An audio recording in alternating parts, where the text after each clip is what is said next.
Hello. This is the third week of the 2024 Confounding Calendar. Yeah, alright, so I have some news. By the time this video comes up, I should already be starting a little stay-in course. Oh, that's what it's called. That stay-in course is where I have to stay in a bunk for feasibly the entirety of the week. From Monday to Friday, I'll be unable to go home, unable to play games like this. So a lot of the confounding calendar, the remaining confounding calendar, there should only be like 1 week left, so it shouldn't be that bad. The remaining confounding calendar will be a straight 3-hour long play session, I think. Recorded on either the Friday night or Saturday or Sunday before I have to go back. And this staying thing is going to happen basically every week from when this is released until like February. So from now until then, right, I will be unable to record as many videos, but it's okay. I have a huge backlog at this point, which is why yeah, at the time of recording, actually it is December 15th. This will probably be uploaded at the end of the week from now, which would be next Monday. Yeah, at this point in time, I have enough videos to last my upload schedule all the way to February, so we're fine. And over the weekends I can record more. So in terms of content, we're completely fine here. Yeah, I just wanted to say, if you find the confounding calendar suddenly just having zero edit at all, that's the reason why. The puzzles also probably get really hard, as can be seen from last episode. The last week's puzzles took me a combined total of 3 hours, even with hints and solutions. So yeah, we'll see how it goes. There might be some that I'm unable to finish in time. I might make more videos to catch up to them after the confounding calendar is over. But alright, enough talk, enough news. Let's see what today's first entry of the week is. The first entry of this week is something called, actually I don't remember what it's called, Sockeye Salmon Run, which is supposed to be vertical, like a mobile interface, but alright. Sockeye Salmon Run by who now? By who? By KCAZE. I'm not sure how to pronounce it, so I'll just type it like that. Oh no, actually this is just a vertical screen. You do use keyboard controls. Alright. Help salmon up the waterfall. Reach the top with 1 salmon. Move with WSD. Change with X1, 2, 3, 4. Okay. Undo. Save and load. I can save and load. Okay. Weird. But alright, I can move.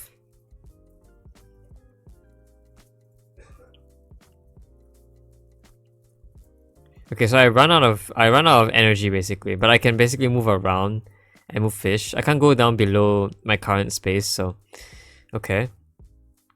I need 1 salmon to reach the top. And we have things that have quite a lot of energy, but are also blocked off.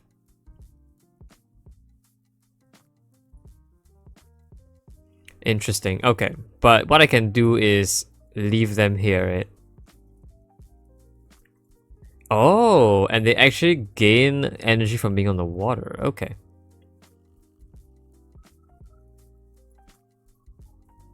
Okay. Oh, look at that. I can get this 4 energy dude to be pretty high up. I think the 3 energy guy might also be able to make it up there. Right? I don't know, actually. This might not be possible. Yeah, okay, no, actually the 3 energy dude can't actually get up. Maybe it got up from there, it'll be better. Oh. Okay. I can push the fish though. That's interesting. That's interesting to me, I guess.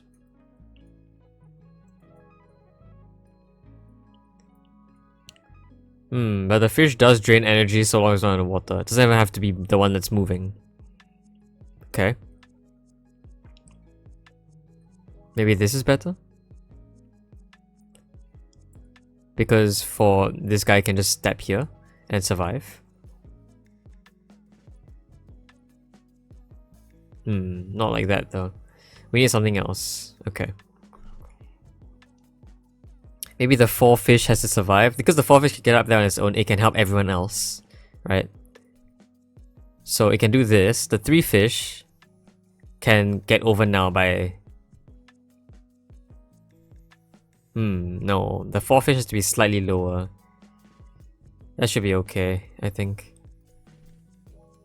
The 4 fish has to be like... down there instead. Yeah. And the 3 fish can walk away first. Okay, hold on. Okay, there you go. Okay. Ooh, hold on. But the 3 fish now loses its energy because it's not in the water anymore. Okay. How do I do this then? The 4 fish can't do that. The 4 fish has to be like vertical so that the 3 fish actually has space.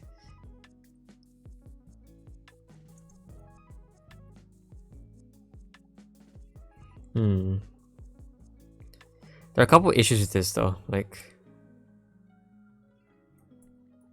Okay, let's make the 3 fish do this first. I wanna try to get the 3 fish up.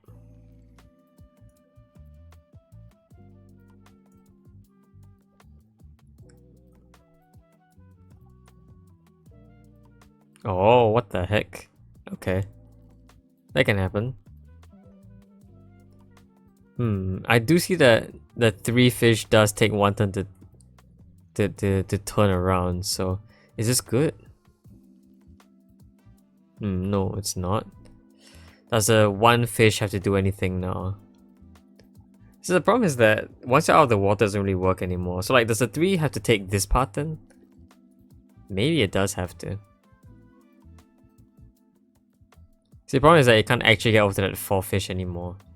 Even if that 4 fish was sort of like out of the way like this. They just do this.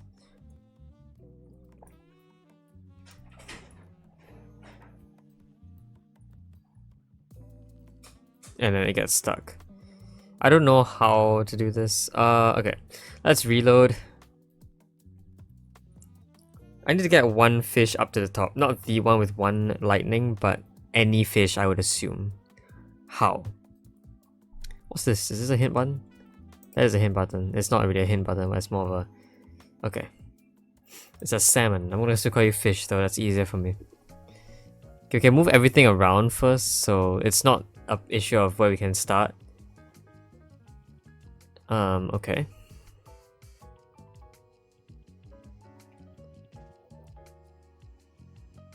How much help does a 4 salmon need? About 1 tile. Is that doable? I feel like with 1 tile that's still not doable, right?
Sorry, did my mic go off there? I think my mic went off there. Sorry, I was trying to like explain how to actually get this done.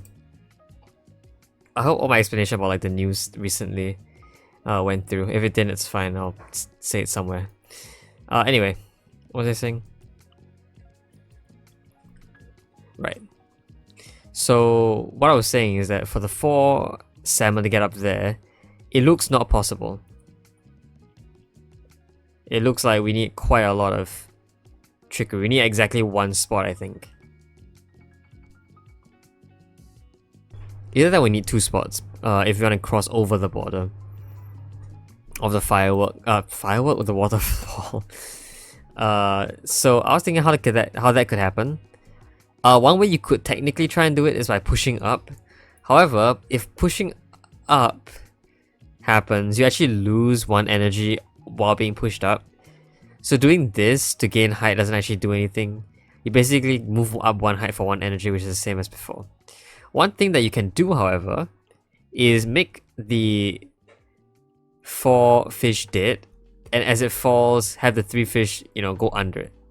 The 3 fish can actually help. It basically gives the 4 fish 2 height, and in return loses 1 height because there's 1 less. That would allow it to actually do this. To hit the 4 up there. But it looks like we're missing 1. So in actuality, maybe the 2 has to help now. So what are the 2 I can do? I can sort of like showcase this. The 3 here can go up first, and as it dies, the 2 can go up and take its place. Now the 2 actually well, this is different, right? Because now how do I push it up? I can push it up, and now I can reach. And I can reach pretty far up actually, but the 3 is dead, so it needs to be alive, and I don't know how it could be alive, so that might be a problem.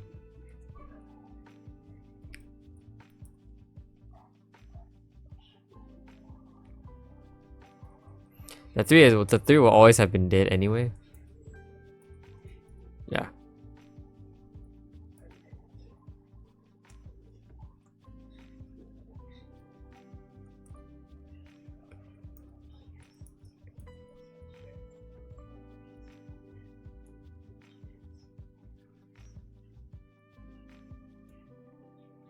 Yeah, the 3 just dies here, so I can't do anything about it.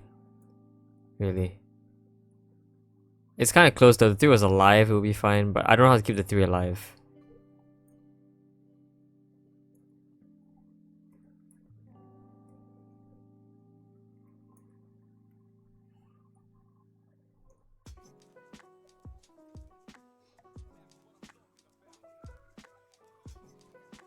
Yeah, it's just 1 off from doing this.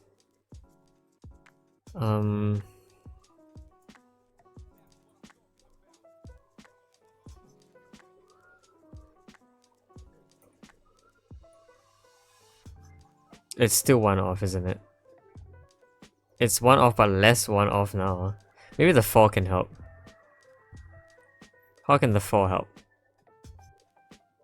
I suppose what can happen is that the 4 can push the 3 over.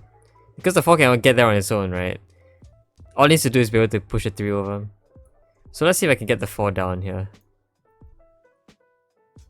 What I want it to happen, I want the 3 to be vertical, sort of.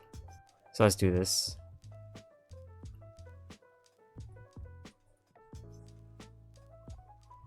Yeah, now the 2. Catch it. And the 2 is going to push up like this. Then the 4 has to survive. The 4 basically has to push it up. Can I have that happen? Is there enough time?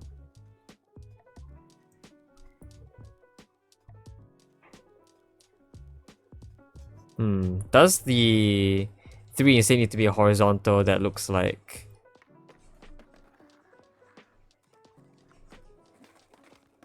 like this? Yes, I think so. So, okay, before that, I need 2 to actually be horizontal first. Yeah, now 3 can do whatever it wants. There you go. So now 2 can push up, and then hopefully that means that 4 can push up.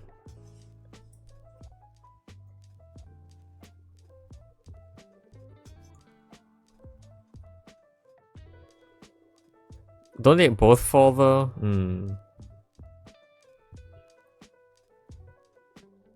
I can't really position 4 there already. Yeah, because then that happens. So now we're slightly closer, but not yet that close. Can the 4 gain any height?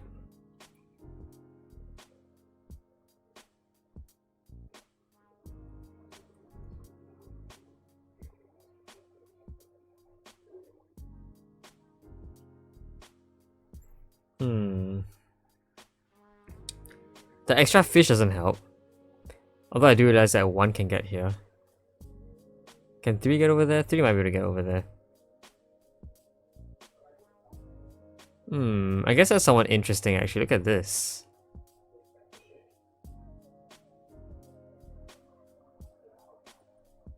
There you go, that's a 3. Nice, alright. And everyone can go again. Okay.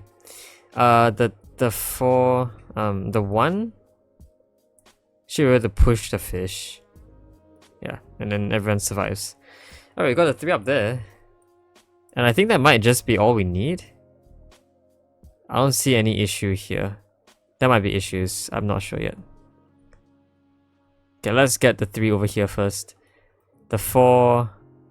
okay, the 4 needs to go around. Up here? Up here. So what I want to do is I want the 4 to go up. The 3 can catch it. Up, up, up, up, up. No, we're 1 off still. So I need to go 1 up. Okay, but I managed to get 1 further than before. Now, can I do this with 2? If I do this with 2, I can gain another bit of height. So the question is, can I get 2 to be in the same position as 3? Maybe. I don't know how I did it with the... because I needed every fish to get 3 up there. So like, for 2 it's gonna be even harder. Or that might be true, because with the 3, you actually lose a 3 fish that you can work with, but with the 2, you have a 3 fish that you can work with, right? So that's a bit more time. Well, the problem with this is that if I lose the 2 fish, how am I gonna get the 3 fish up? The 3 fish requires a 2 fish. So the 2 fish can't require the 3 fish. I don't think that's possible. Can the 3 fish require only the 1 fish to work? I don't think so.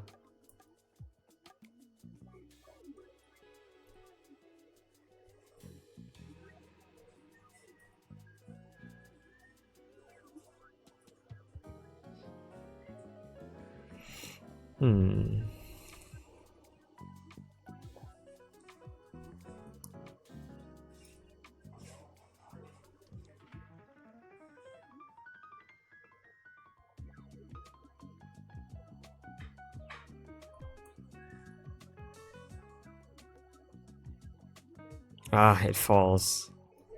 If I could push it right, that would be awesome. Okay.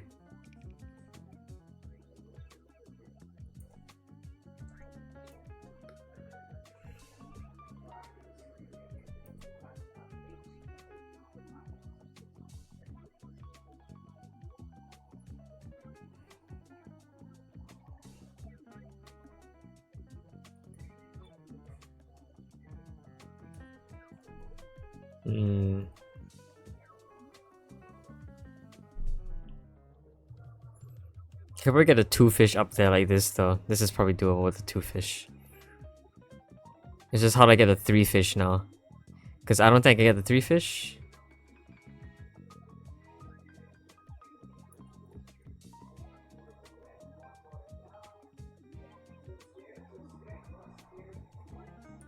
Yeah, I can get the 3 fish actually really easily.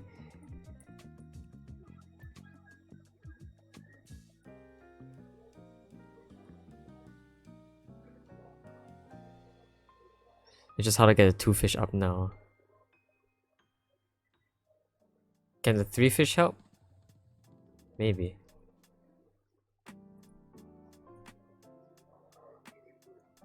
Yeah, maybe actually, look at that. The 4 fish can go here, while the 2 fish stays. And maybe the 4 fish can stay long enough that the 2 fish gets on the 4 fish and survives? No, it doesn't look right. Okay.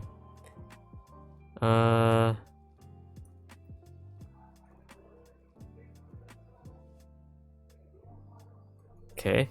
If the 4 fish were here instead? Yes, but then they all just fall back down.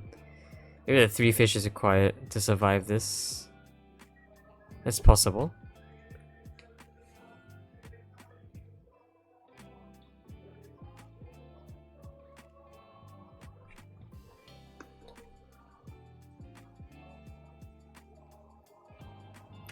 Ouch.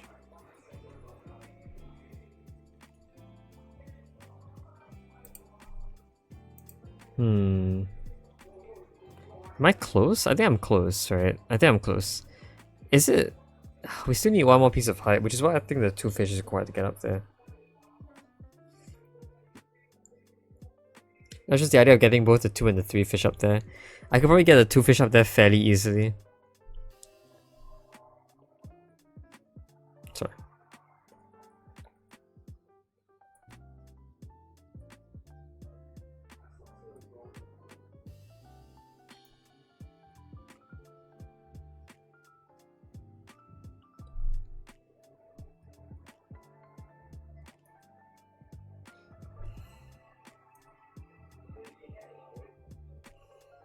Like this, I guess?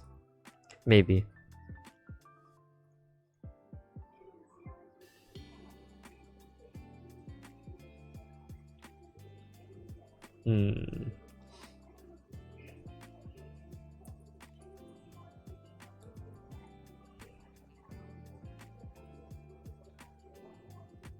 Okay. I think the 1 fish isn't gonna help, because the 1 fish realistically won't gain anything at all. The 1 fish loses 2 height for gaining 2 height, so it's a net 0.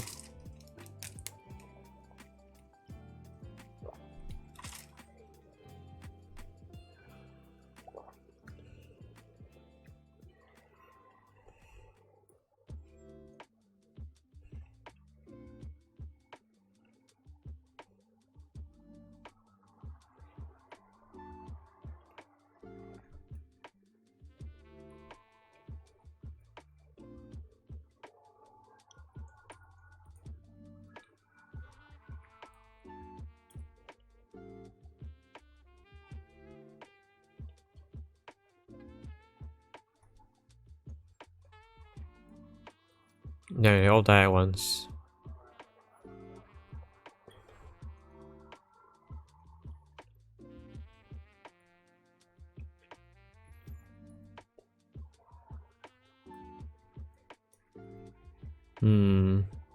If only I had 1 more, I can get the 2 over.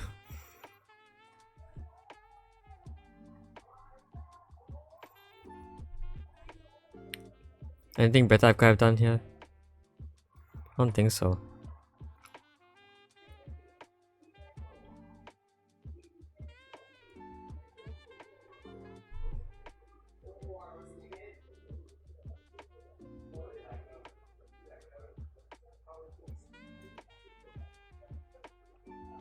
Maybe if 3 was up there.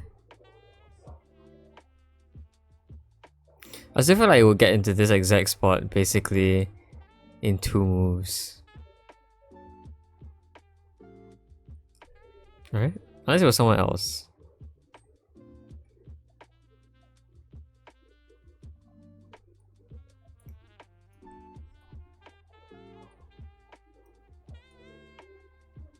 Like here or something.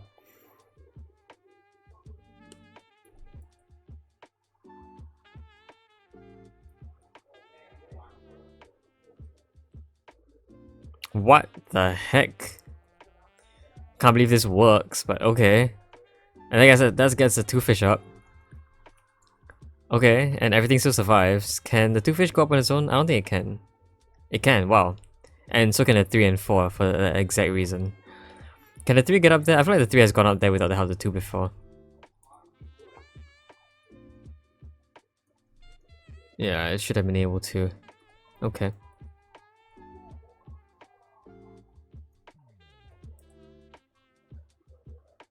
I think we simply need the one fish to do something.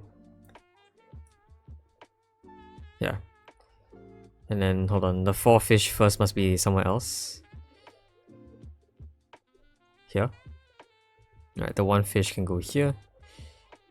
The 3 fish here. The 1 fish... wait, hold on. Did the 2 fish need to do this? Oh my goodness, I think 2 fish needed to do this. Okay. Can the 3 fish make it over there? No, I think it's 1 off. Okay. So if I could get something to help it survive, we'll be fine.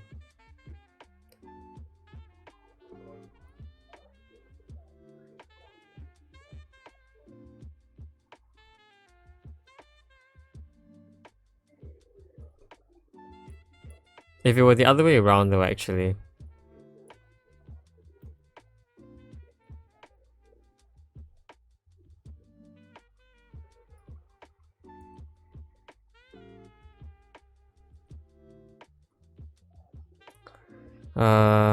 Okay.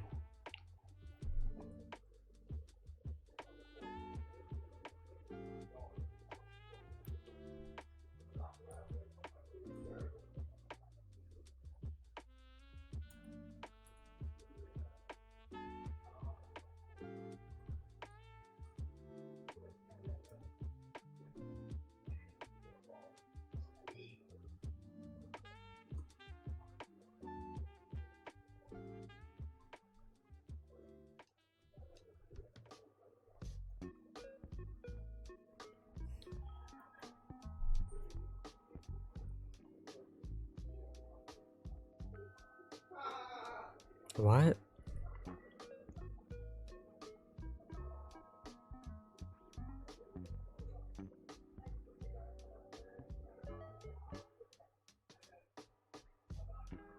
Can the 3 fish get up there? Is it possible?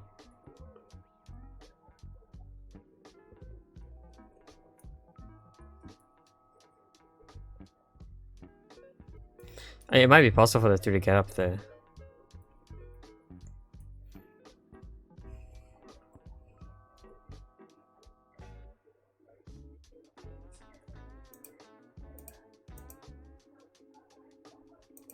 I'm almost sure it can, but like I can't figure out the movements it has to do that.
Alright, load again. Save, alright. Let's save this state first, I guess. That's a save.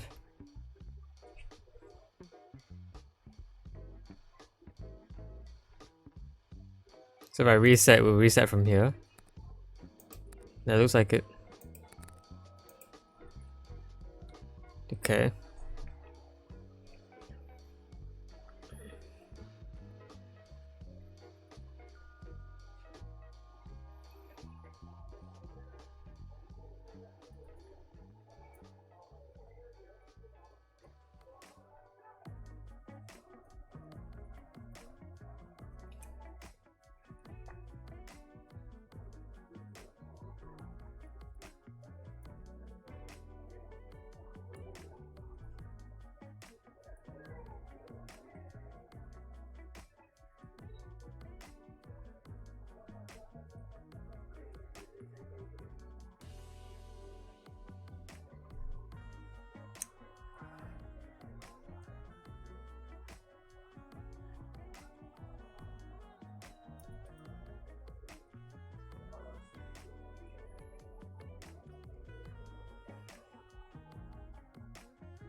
Wait a minute.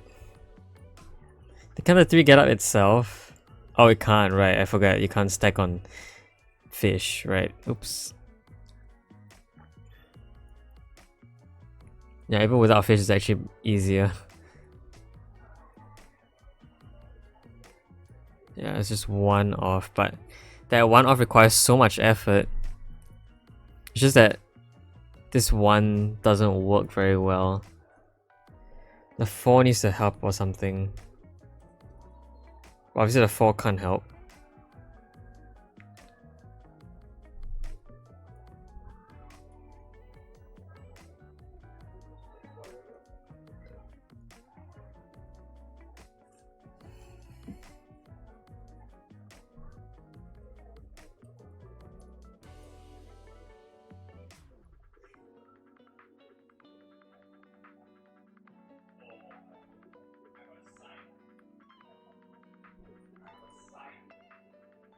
Because we get kind of stuck a little bit, so.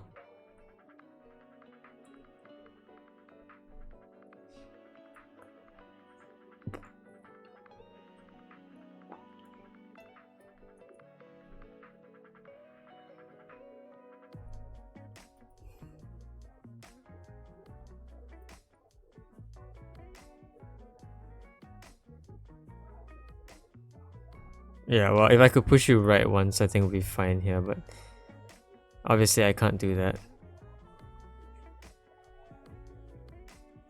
I don't want to push you right, but I cannot. How to get the 2 up there? We got the 2 up there without the 3, right? So we can't get the 3 up there without the 2.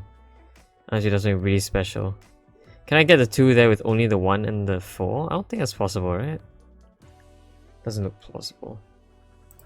Alright, let's I'm do an edit, I'll come back to this.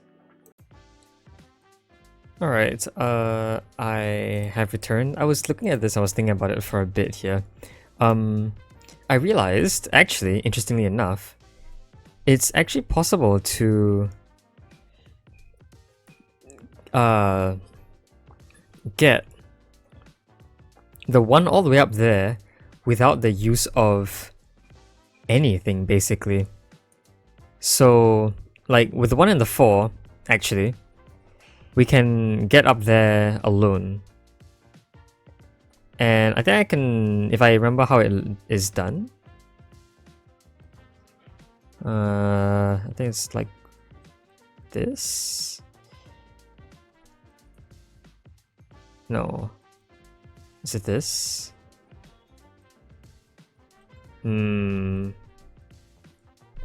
I remember being able to do this just now. I did it. Just remember how it's done.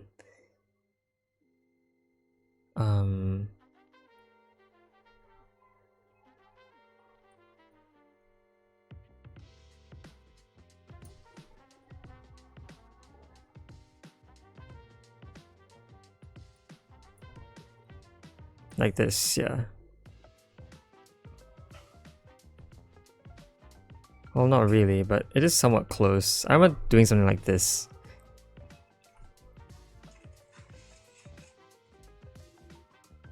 Because I was playing around with it, right?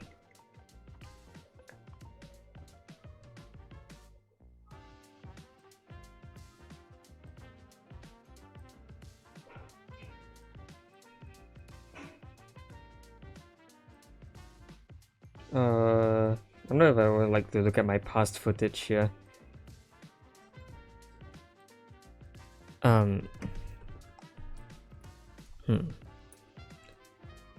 Was it something like this? I think it might have been, but it falls, right?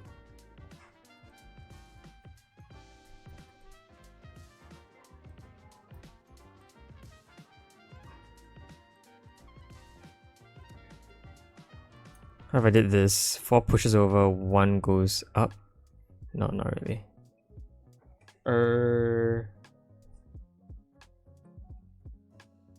Okay.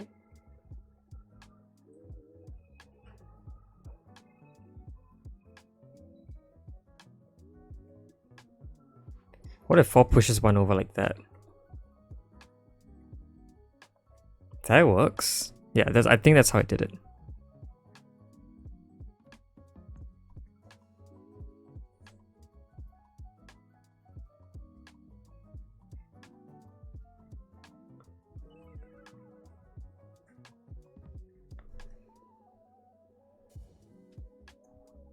Wait a minute.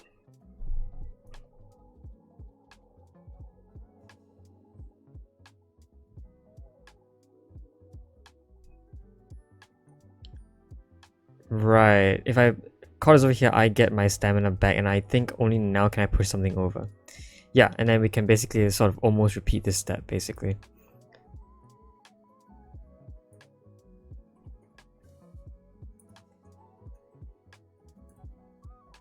Like that. Yeah, and that's how you get the 1 up. And I was thinking, if I could do that, I could get everything else up here, because you only need the 1 and the 4, and the 4 can get up its own. So yeah, sure. I think with this, we can actually get everything back.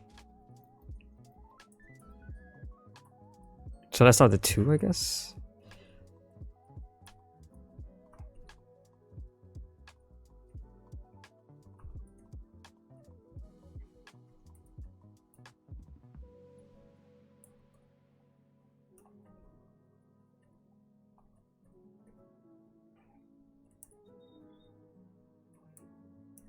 Yeah, so like this, and the 2 can go up. The 4 can go up. Like this. There you go. I think the 1 can stack on top of the 2 now.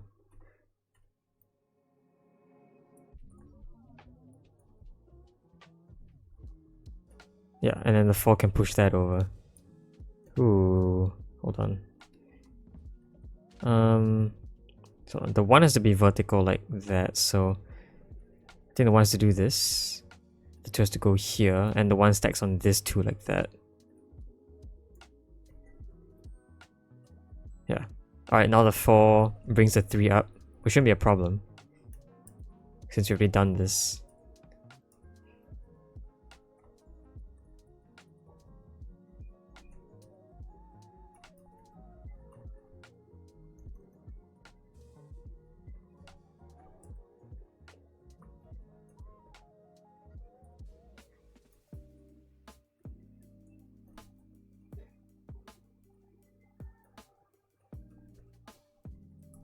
Yeah.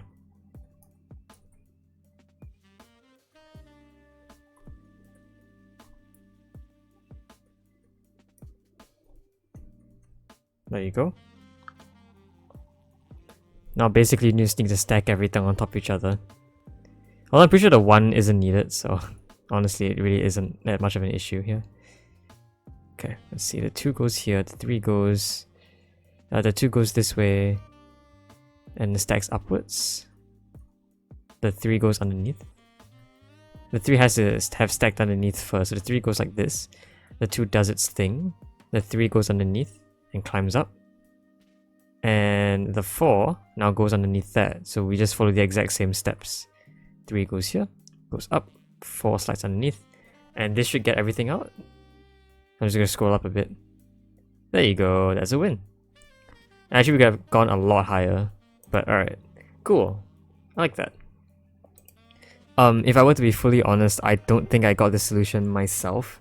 I was looking at other people try and solve it, and that's how I got my little idea of, you know, the salmon started climbing up on its own, the 1 and the 4.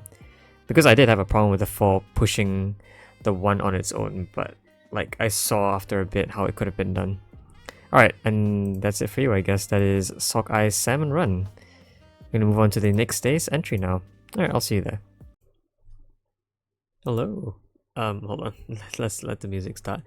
Yes, hi. This is the second day of the... Well, I say second day.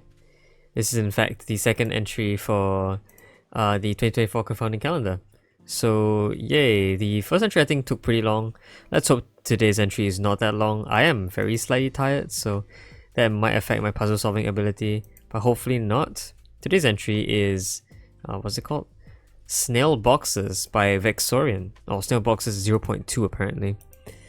Anyway, yeah, it's a puzzle script game, which makes me think that it might be pretty sweet. Alright, this actually doesn't feel very puzzle scripty to me, the graphics at least.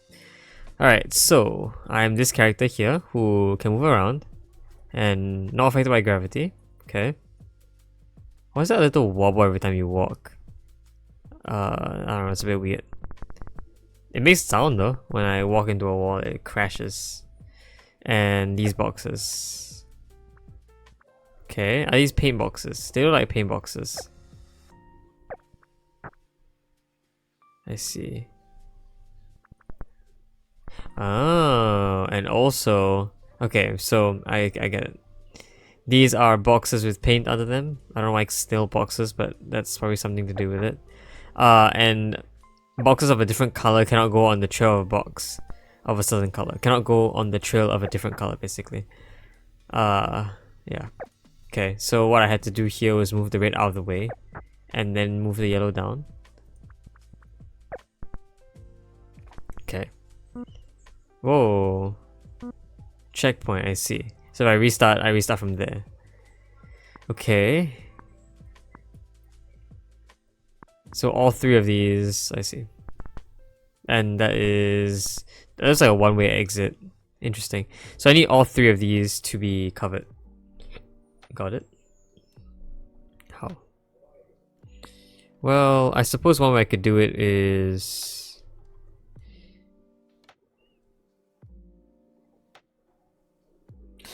what goes where? I was thinking like maybe purple. Wow, there is a pretty good space here to push it around like that. So I could use that. Like we have a couple problems though. Because red and purple, it's like purple can't do this because then red gets stuck. So yeah, so purple has to take like the top path maybe. But how does it take the top path? I suppose I can push it around like this. That's not a fail state. Yeah, that's not a fail state. Okay, before that though, I probably wanted to do this so that there's space for me. Yeah, and now this red one is the one that can go around. Otherwise, these guys can stay up here. And the red one can stay there.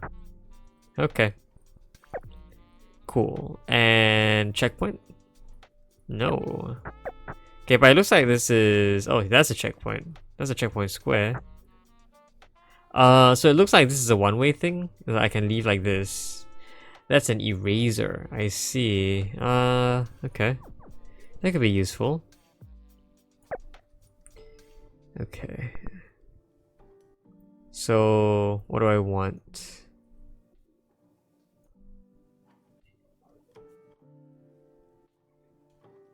I suppose I could get yellow in here and then erase it because okay, I want to say erase it, but we're not quite there yet. I do know that we have an exit here though, so that's really interesting.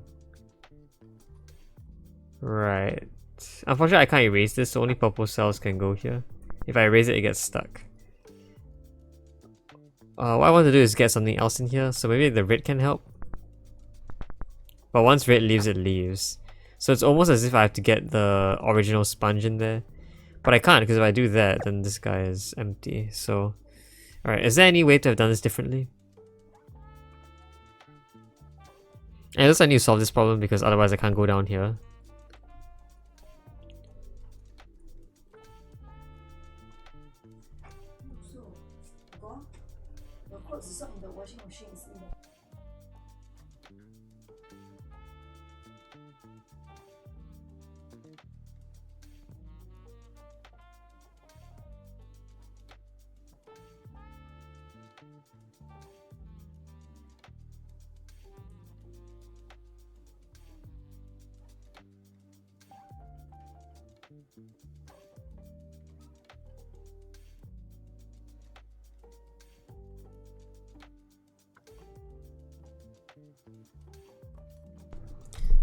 Oops.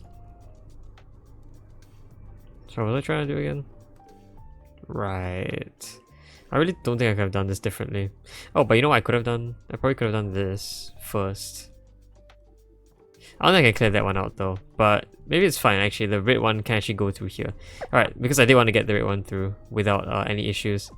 Like this gate being here is not great, but it's fine without the gate there, honestly, because the red one can actually get through just fine. Doesn't need the gate.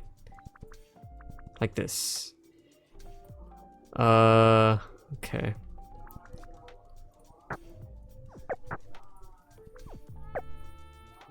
Of course, I wanted the yellow to go in first.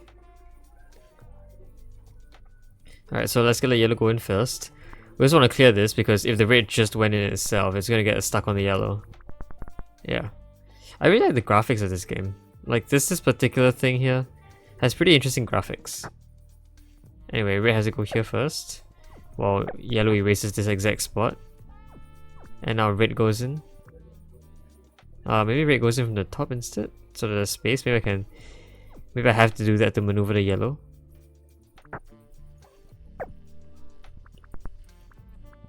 Anyway, there you go. Now I can leave. Yeah, I can leave now. I can get a yellow in here. Question is, do I want to somehow... I guess it is somewhat interesting that I can't really... Yeah, I want to bring this in here and pull it back, but I don't think I can do that. Maybe I can do it like this actually, because when I do this... Well, I can go back like this, but does that really help? Doesn't seem like it does. There's no way to avoid this tile being red though. So like...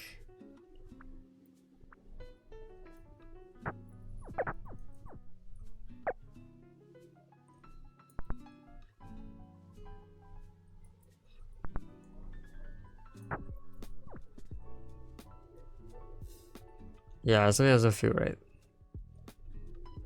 That yellow thing down there is forced. But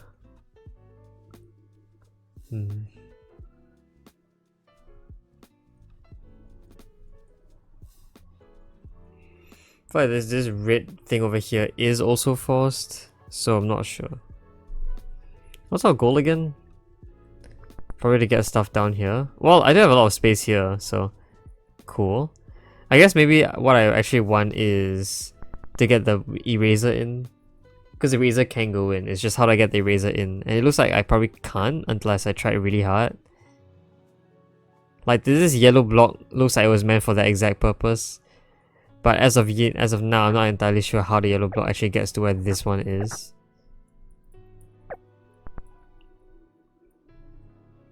Because I don't know how to clear that red thing without, you know, stuff getting stuck.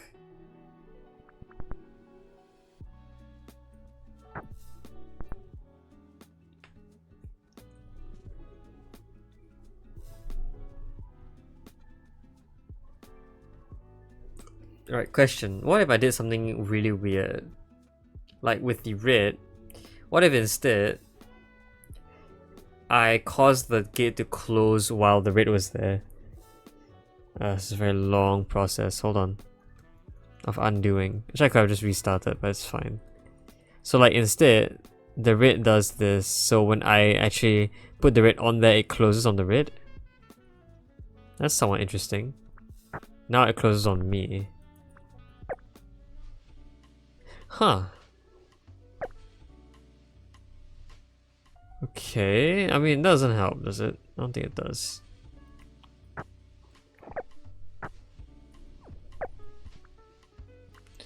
But I can't really clean this unless I try really hard.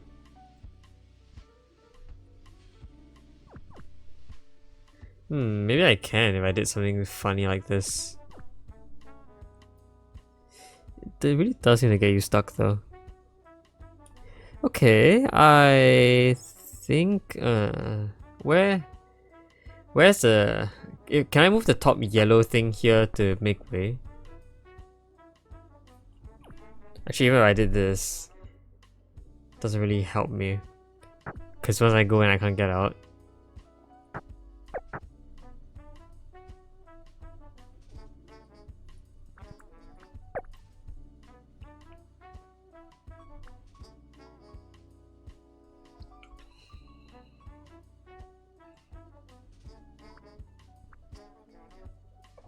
And there's almost no way, like, you're not supposed to use this, right? Like, this thing is here for a reason, otherwise you wouldn't be able to come back. I think.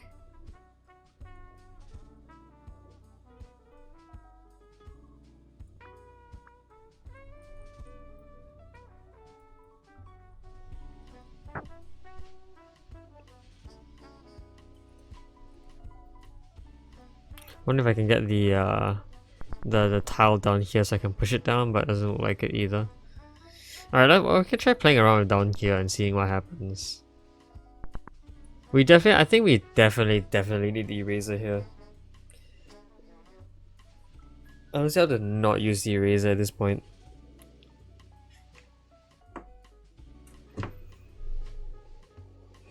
Because what goes down there, like, I'm gonna guess purple goes down there, which means the other purples will go down there as well.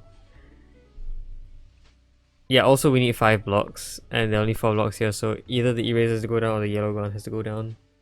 It looks like the eraser definitely feels a lot easier to do that, but you know, maybe it's possible for the eraser for it to be the yellow. Okay, is there any way to have done this differently? I can push the yellow out. I guess that's interesting. Yeah, I could have pushed the yellow out. Maybe that would have done something different. Because now, now this guy can go in and do stuff. Everything here gets stuck in the corner though, so I feel like it makes a lot more sense if it was something else. Oops, I gotta clear out this area with a sponge first.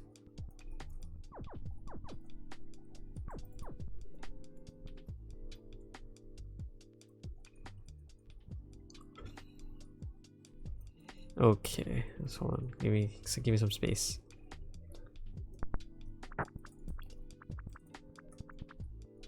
Right, because yeah, what I can do is I can get red to go in.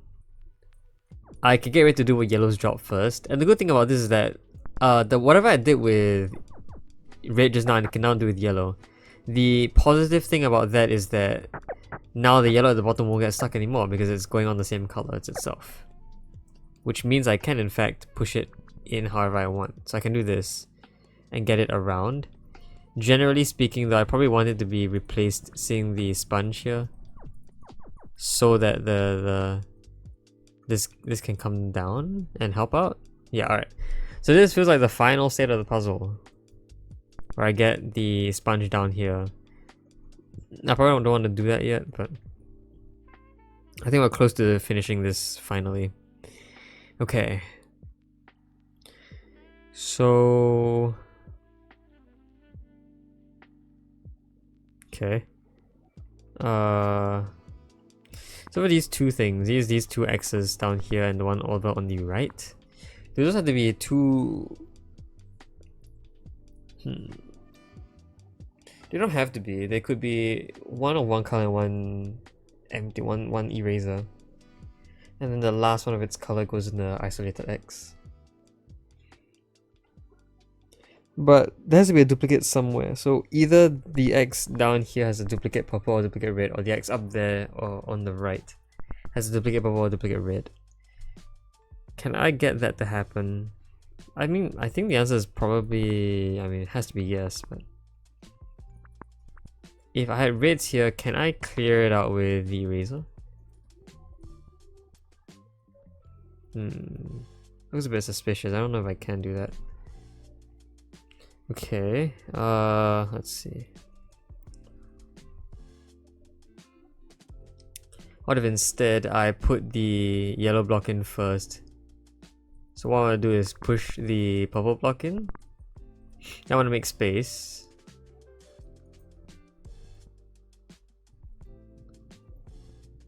This doesn't really make space per se, but you know, it does get somewhat close. Maybe this makes space. This does seem to make some space. Not too much space, but it does make some space. It clears things out. Maybe I can push that back once I'm done. Yeah, so I'll need more space.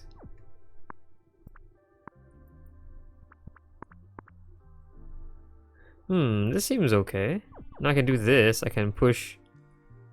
I can sort of push the purple down. In fact, I can clear this up first before doing that. And maybe that gives me just enough space to do this. I think the red does have enough space up there. We should be fine. Okay, this looks good. And there you go. See you, Space Cowboy. I'm a Space Cowboy. Cool. Oh, are we done here? I think we're done. I can't really move anymore. Can you hear my mouse clicking? Not my mouse, my keyboard sounds. Because by the time on my keyboard, like the sounds barely play a little bit. Oh, that's what the mic tells me. Anyway, yeah, alright. See you, Space Cowboy. Bye bye. There's a menu interface? I didn't even realize there was a menu interface. Yeah, alright. Well, these are snail boxes. Oh, there is. Okay. Well, there is only one level, so I'm gonna exit the title screen and see what happens. Alright, so continue the game. Okay, cool. This game has a save state. I didn't know you could do that.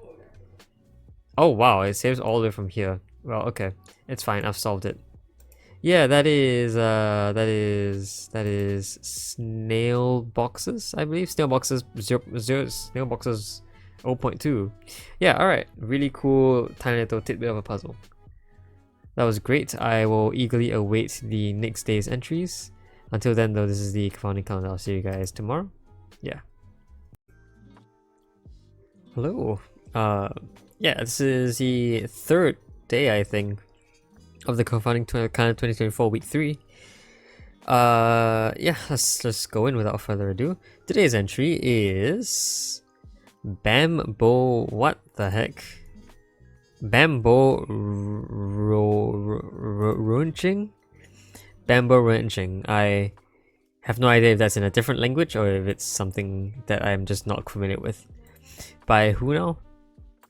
By Aldi OX2. Okay. Sure. It's probably another puzzle script. It is another puzzle script. Cool, and I can do it in full screen this time. Bambo Roenching. I do know that Roentgenium is a element in the periodic table. There is some like scientific process related to this Roentgenation also, so that might be related.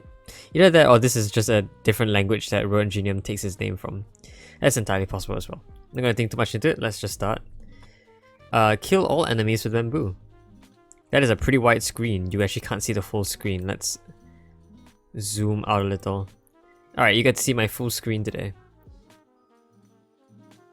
Cool. Look at that. That's a full screen. Wait, is it? I think it is. It looks like a full screen. Yeah, I'm gonna assume it is a full screen. If there's any like black bars on the sides, my sincerest apologies. Anyway, Bambo Ranching. Kill all enemies with bamboo. Okay, I can push bamboo around. Thus pushing... It seems to rotate it. What the heck is going on here?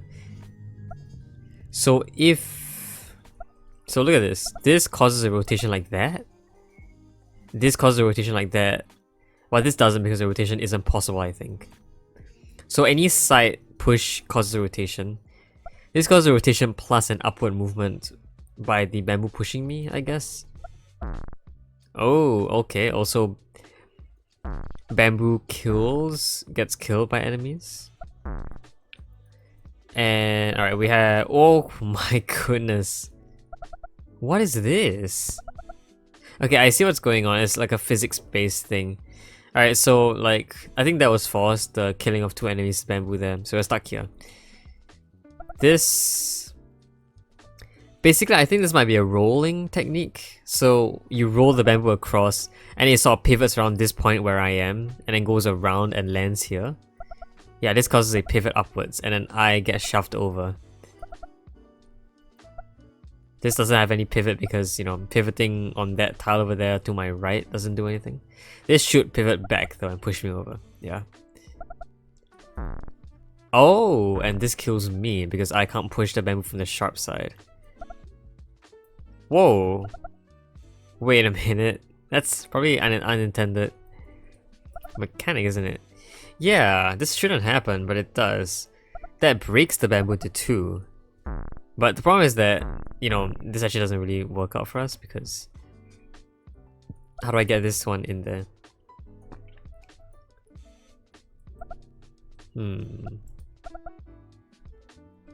Oh, it rolls forever, which is kind of cool.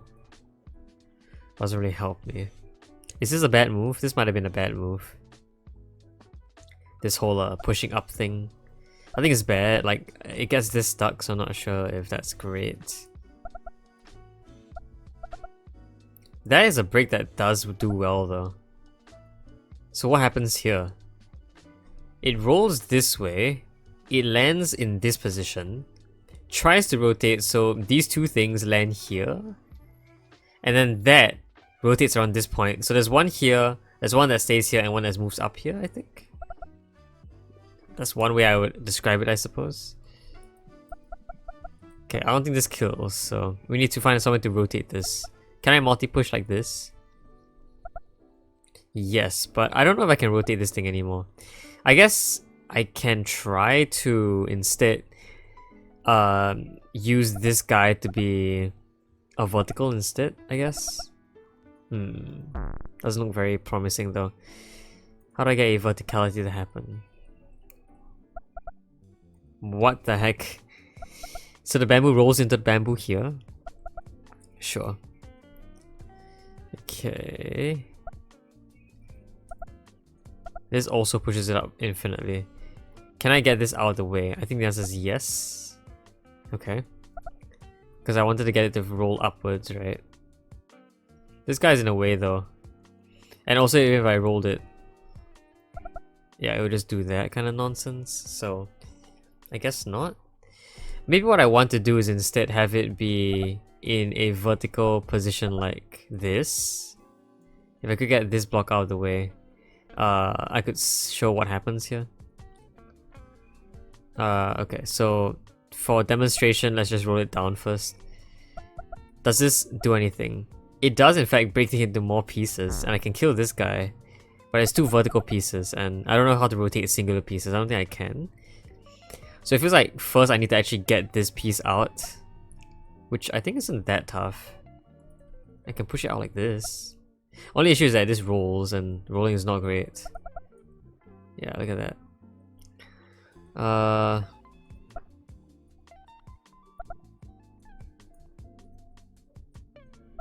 What happens if I did this? Okay, that does really weird stuff. I mean, this should be retrievable though, right? I can do this now, and I can retrieve this by like doing that. Yeah, and we should be fine.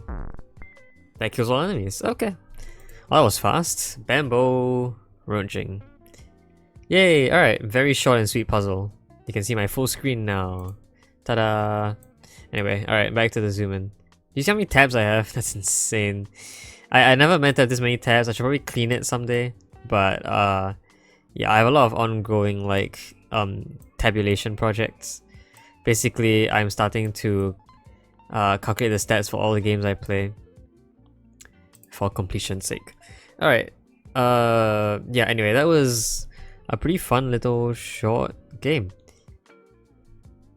Yeah, oh my goodness. Hints in Rot 13. Okay. Wait, what? That's what it's about? That's a food? Okay. I mean, I really should have known, right? Bamboo Roaching.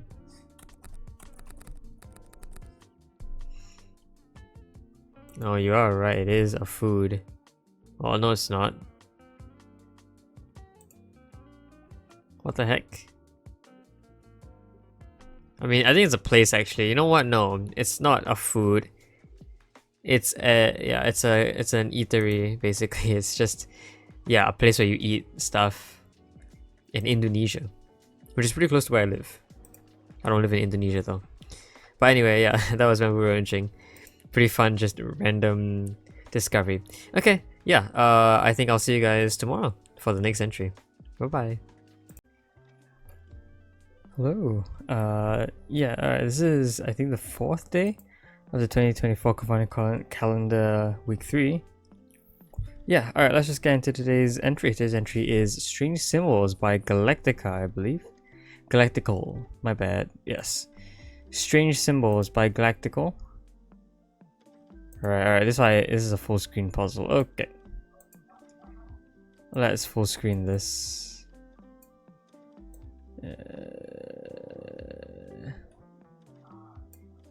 Oh, hold on. Full screen.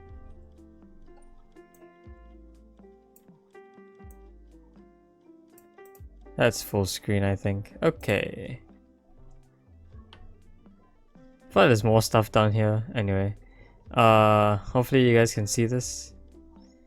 Yeah, alright, so the premise of the puzzle is radio transmission of alien origin detected.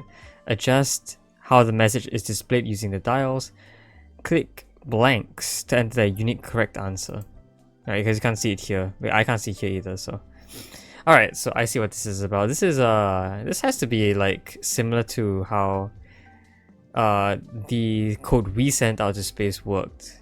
Because yeah, we sent out a pixel image like this into space as well, which detailed how human behavior works, or how us humans are doing on Earth right now in real life. And so this might just be a similar idea.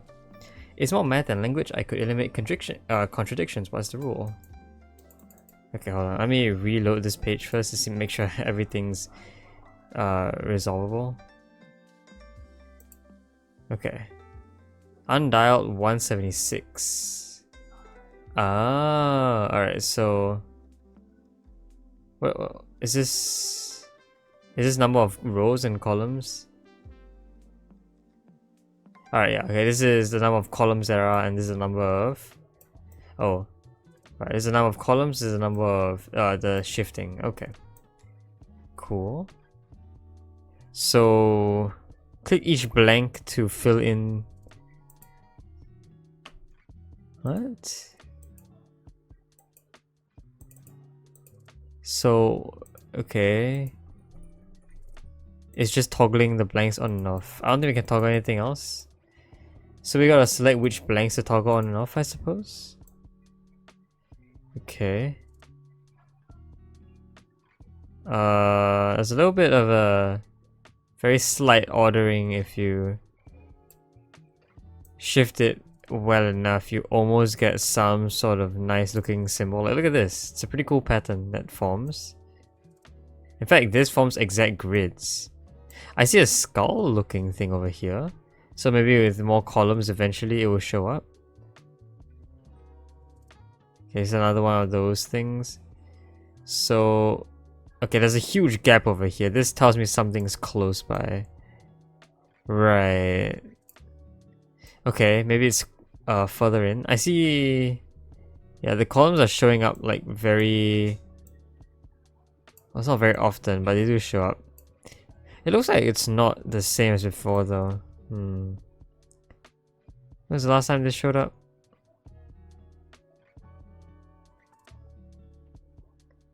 The last time the columns showed up was around here.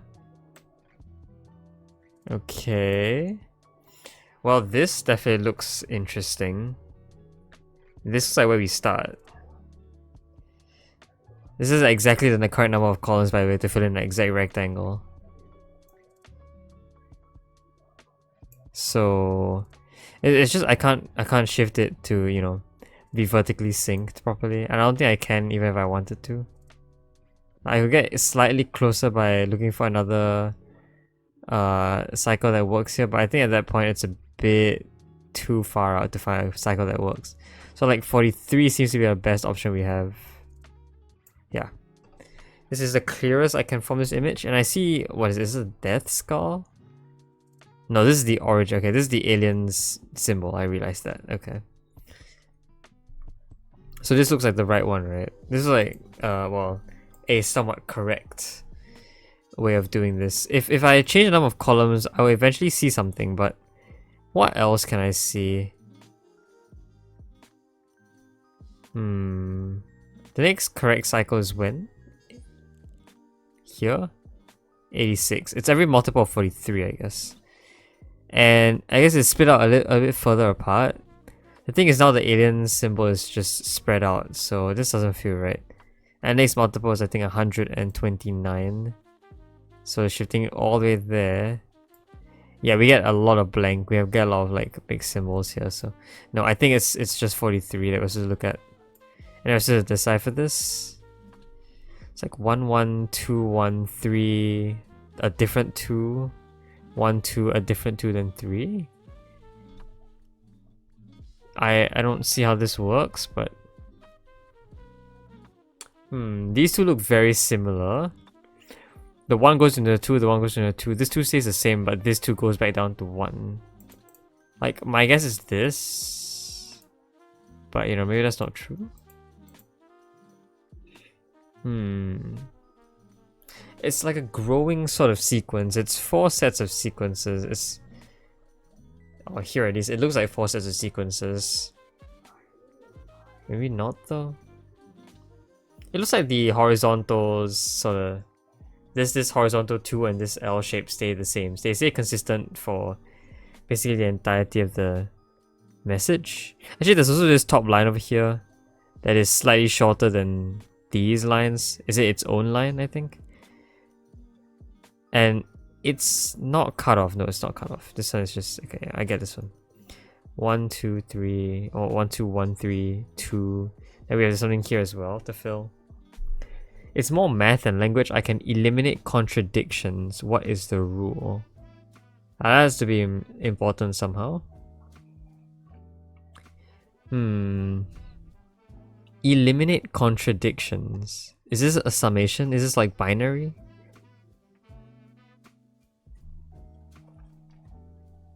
Is it a code? Is each sequence referring to a number that follows a line? Follows a sequence, I mean. I'm not sure.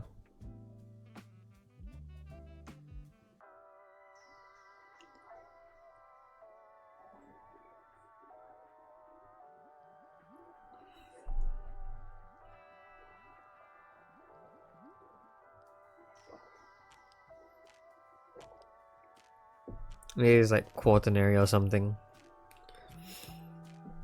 Just because I see 4 different symbols. It's like binary but with 4 symbols total. That doesn't feel very decodable. Also, this undialed thing here, no idea what that even means. Also, does the shift help? Or is the shift only there?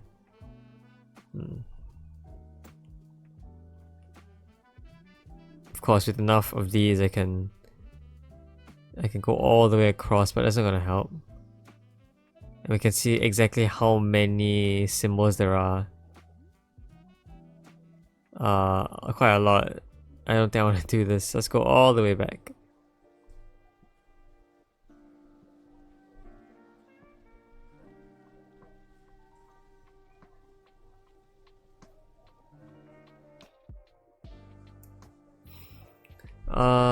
Okay. I'm really not understanding what's going on now. I have no idea how to decode this.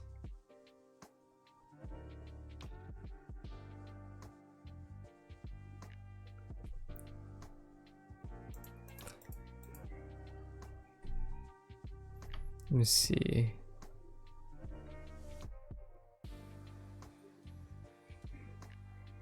Yeah. Click blanks to enter unique correct answer.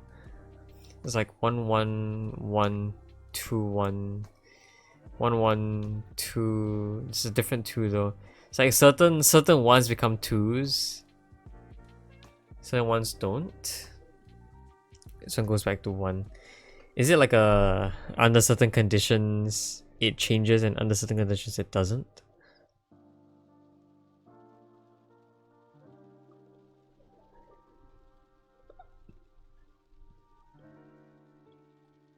How about the growing sequence at the bottom? What would that mean?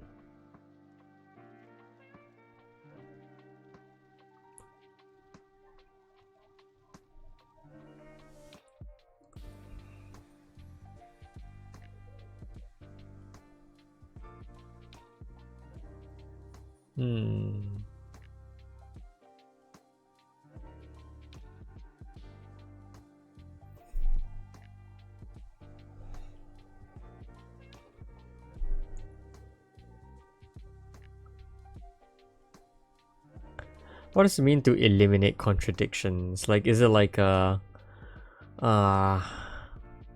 eliminate contradictions? Is it like a... spot the difference?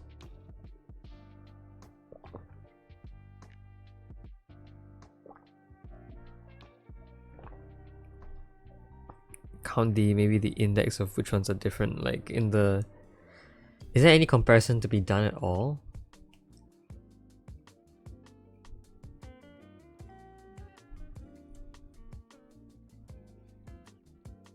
What does the L mean? Does the L mean an end of a sequence? It could mean the end of a sequence.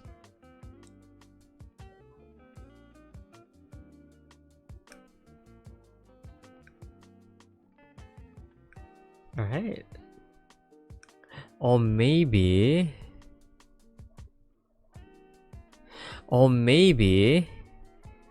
each of these count as one thing. The L stands for the end of a statement. And we can count these lines to be equal symbols. Yeah, alright, I get it. Okay, it's equal symbols. Gotcha. So we can see here that single dot plus single dot equals single dot, end of statement. Double dot plus single dot equals double dot, end of statement. Single dot plus double dot equals double dot, end of statement. Double dot and then something equals single dot, end of statement. So this is binary, I guess. It's just that extra symbols sort of confuse me a little bit. But the line and the L shape don't do anything besides just indicating it's almost like an equation basically. And we can consider these single dots to be zeros and these double dots to be ones-ish, and these equals to sort of be like and-ish operators, I think. I have no idea how it works, honestly. But 0 plus 0 is 0, 1 plus 0 is 1, 0 plus 1 is 0, is 1, and then I guess 1 plus 1 goes back to 0 in binary, or in base 2. Which means that this should be this and this. We can prove it's not this, because if it were, this would lead to a double dot instead. So it has to be this. And that's assuming that we are only working with single and double dots in this exact configuration here. Let's start with the very first one down here. We're doing 1 equals 1 and 2 equals 2, okay. Or 0 equals 0, 1 equals 1. It's very confusing, so I think I'll just use single dot and double dot. So single dot, single dot, single dot equals single dot, that is 0, 0, 0 equals 0, true. 1, 0, 1 equals 0, also true. It's just 1 and 1. And so this is working in base 2 here. 0 plus 1 is 1, true. And 1 plus 1 plus 1 is true. Now 1 plus 0 plus what equals 1? The answer is probably a 0. It has to be. 1 plus 1, 0 plus 1 doesn't work.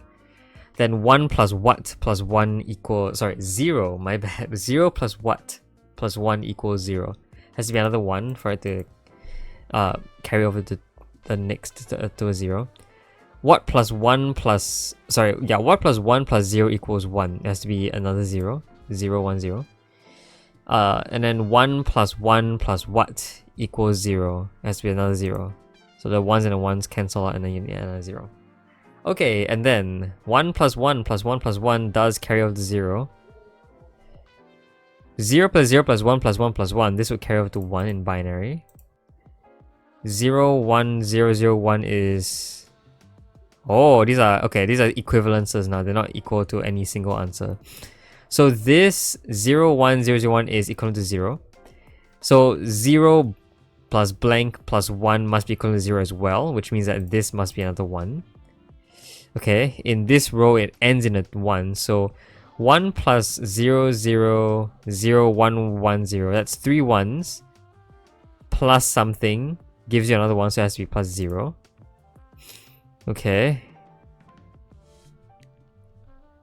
And then, well, okay, the statement ends here, so we don't need to figure out what's at the end first. I think the end is actually just a copy of this symbol down here. Anyway, yeah, so 1 equals what? Wait, sorry, what? 0 equals what equals 1? That doesn't make sense. Is this really an equals? I'm confused. Because, like, this ending section, right, makes it really seem like it's just 1 equals 1 end of statement. That's what I'm thinking. It's exactly 4 symbols.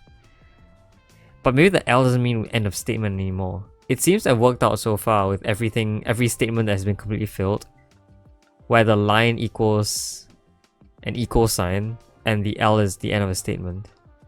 But here we get get 0 equals something equals 1, which is a contradiction. I can eliminate the contradictions down here, it says. What does it mean to eliminate the contradictions? Maybe a blank has to... Oh, I get it. No, this has to be the end of a statement. There must be a breaking symbol here. Oh, that's clever. That's how you eliminate a contradiction. Okay. So it's a 1 equals 1 blank and then 2 equals 2. 0. I keep doing this. 0 equals 0, end of statement. 1 equals 1, end of statement. This should solve it, right? Am I tripping? Did I do something wrong? I may have done something wrong here. Am I missing a blank? I don't think I'm missing a blank. Alright, let's recheck. 1 plus what equals 0? 1 plus 1, correct. 1, 0, something equals 1. That's another 0, that's right. 0. 1, 1 equals 0 is correct. 0. 1, 0 equals 1 is correct. 1, 1, 0 equals 0 is correct. 0, 0, 1, 1, 1 is 1 is correct. 1, 1, 7, 1, and 1, that's correct. This is 1, 0, 0, 0 is correct. 1 equals 1 end, 2 equals 2 end, 1 equals 1 end. This is correct by my standards, by what I believe the rules to be, but maybe it's not. Let's see if I can go to columns 86 and see if that fits. Whereas the 86 is just a bunch of extra stuff. Like, look, the rules are now different, right? Does it still make sense? Oh my goodness, it still makes sense.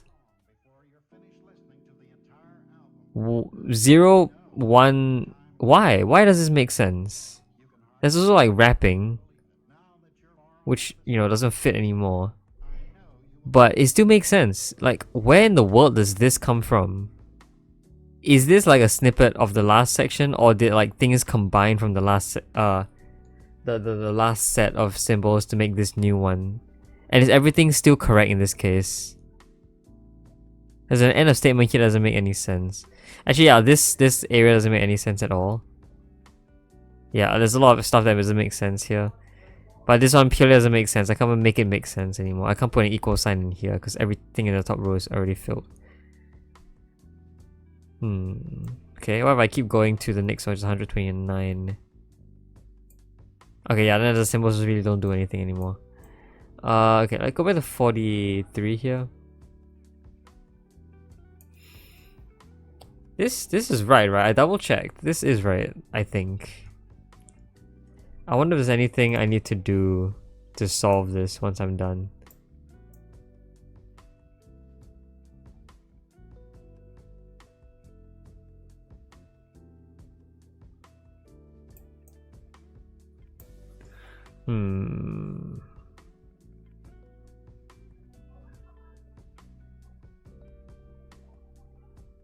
Yellow equals green for marking answers. Am I not done with this?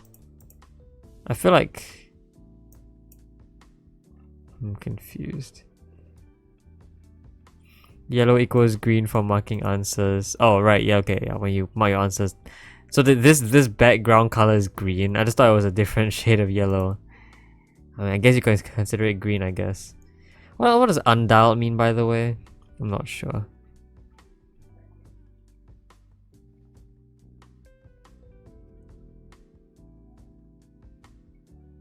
I think it'll probably just mean...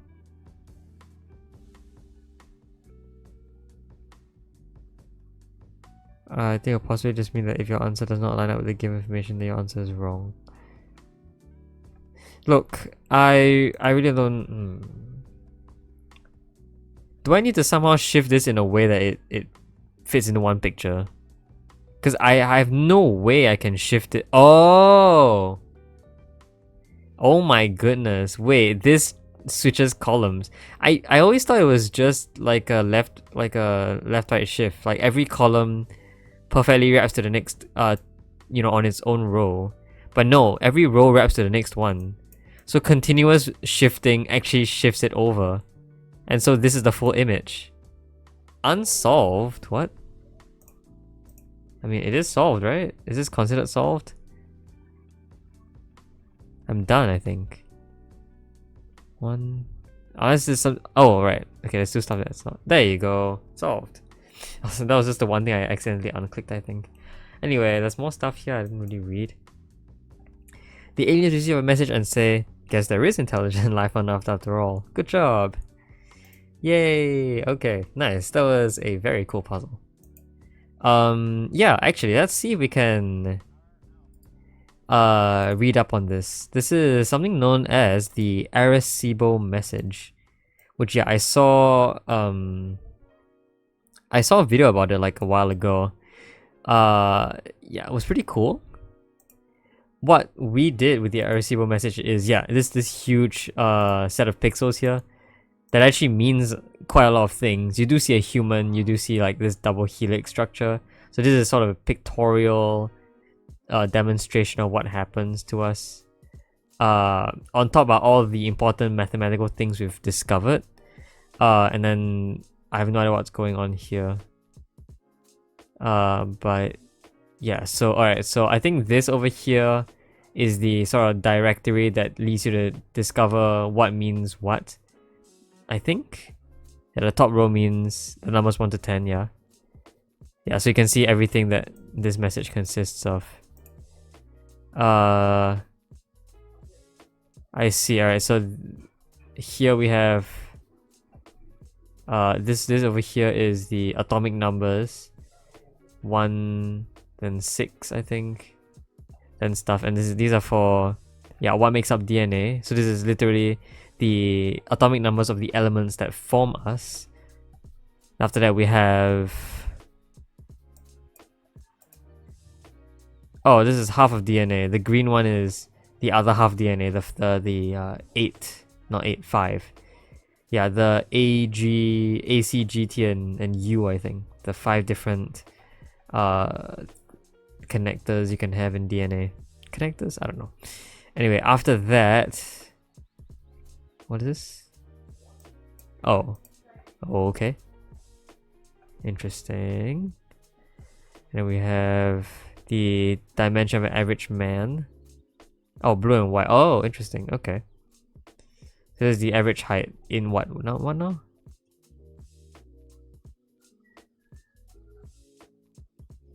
Look, I don't even know what this dimension of an average man is counting.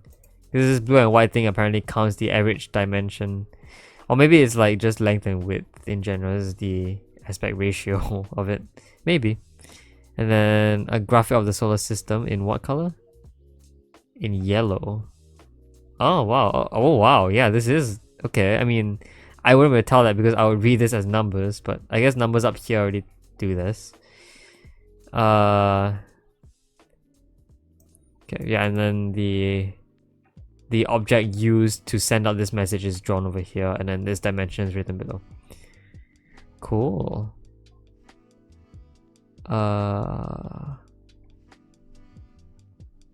Yeah.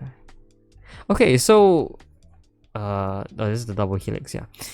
So actually, I watched a video a while ago about their Arecibo message. What happened is they got a group of people together, a group of scientists, I think, and gave them a random set of pixels that looked like this. A random set of pixels. And they said, decipher what you can about the pixels. I think? Not sure. And then they did it, and then they didn't get any information out of it, I think. But it was essentially sort of an Arecibo message. I think that video tried to show like, how easy it might be for aliens to decipher code from us. That's because, if aliens did exist, those aliens would be very, very different from humans, and so the way we communicate with them would be, you know, it'll be really hard for us to communicate with them. This is, I think, the easiest way we've found to communicate with, you know, something out there before. There are other things we've sent into space that that also contain information on humans. I think it's like a music disc that contains like all of representations of human music, and then a bunch of drawings of humans as well. That's a more artistic form of communication, but it works. Another thing about this, I think, is stated here: 1,679 bits of data. There are exactly 1,679 bits of data here. And obviously, when you send this into space, you won't be able to send the rectangle. So instead, what is being sent out is ones and zeros, which corresponds to the off and on for pixels here. What the aliens are expected to do in this case is notice that this is a prime number, which exactly corresponds to one possible dimension. So if I did 1679 prime divisors, you'll see that 1679 is exactly 23 by 73. There is no other way to split it besides 1 times 1679. And that is actually, from what I heard, that is actually intentional, because it is the idea of prime numbers is one way we can test for quote-unquote intelligent life, because, you know, at some point in an intelligent species discovery of mathematics, they should come across they should come across prime numbers. Same for everything in here. Chemical elements also, because we know those are universally true. Same for the digits, same for integers, and same for three-dimensional space, which is down here. And I guess celestial entities as well, which is why they, you know, we show them this. We don't show them any other man-made objects, because those man-made objects they won't be able to recognize. Yeah. Anyway, yeah, this is some really cool stuff. And I guess it's also really cool that they made a whole puzzle game out of this. So yeah, really nice job. Kind of enjoyed this quite a lot. Yeah, so anyways, yeah, that was Strange Signals by Galactical. Yeah, alright. Tomorrow we will move on to the next entry. I'll see you guys then. Hello, this is the 5th day, I believe, of the Confounding Calendar. You can see here that I was a day late for this day, but it's fine, so I'm going to compile into one at the very end. But yeah, alright, 5th day, 5th entry of the Confounding Calendar 2024 for week 3. Let's see how it goes. Today's entry is Clockwork Island by Nozomu Games. It's a pretty nice looking interface here, and I believe this fits the entire screen in it. Tiny experiment by Nozomu Games and friends. Experiment. Clockwork Island, chaotic, comedic, cyclic, point and bark. What? Oh gosh, alright, hold on. This is a full screen game. Hold on. Yeah, let's just zoom out a bit. There you go, there's a full screen. Also, there's like audio playing from this. So I'm gonna pause the background audio. That's kind of nice. I like this atmosphere. For the unholy amount of sins, Fox was exiled on... Oh, a sinking planet? Clockwork Island. Alright. Every 30 seconds the island refreshes. Interesting. This is like Minute, the game. Follow the repetitive routine of its inhabitants, poke your curious nose around. Oh. And complete the escape ritual. Alright. Escape game on an island that resets itself. Satisfy all at the same time. I need a sacred fire, a sacred dance, and a sacred offering. Space to speak. Aw. And move around. Alright, I'm gonna click. You can see the time of day here. There's wind that occurs at this point. A lightning strike occurs here. What if I'm on the lightning? I get shocked. I'm on fire. I can't get in the water, but the volcano blows up. No, the geyser blows up. Alright, and then the water tide goes up. What if I... Oh, I get pushed out, right? I don't naturally go against fire here. I can set the tree on fire. It goes back. Okay. You want mouse. Alright. I get the snail to move around. Isn't gonna do much. And I see that everything I can interact with is displayed by this like whirl thing. Okay. There's a crow up there that goes up. Oh. Okay. You drop that and it goes in the water. Good to know. And you move over. Okay. Well, the sacred fire I can get by shocking myself and then setting this up. So I can do that, probably. You like to fly around in a circle. What is this, actually? I have no idea. There's little... Alright, these are mouse holes. No, I didn't eat that, but... Could anything have been done there? I'm not sure. Oh! I think I ate something. It sounds like I ate something. Okay. Okay, what if I get stuck on the fire? I mean, it's gonna take a while. I can interact with things while on fire. I guess that's what I want.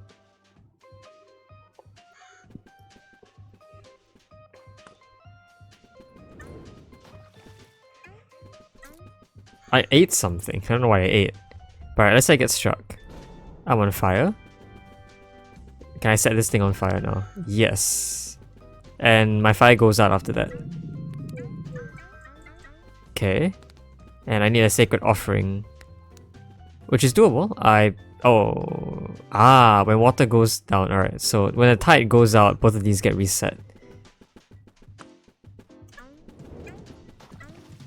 I feel like this is where the sacred offering goes, because I can see that over here...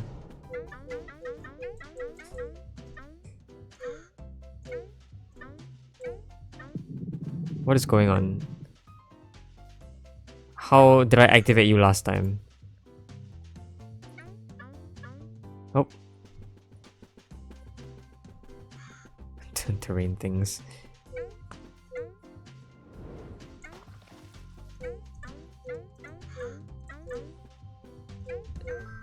What? How did I do that? I don't even know how I did that, by the way. Anyway, alright, we got two of these things done. I just need to figure out how to get the sacred offering to show up. This totem over here also looks like a sacred offering kind of thing. I can eat the butterflies, is what it is. Should I eat all the butterflies? What if I ate all the butterflies?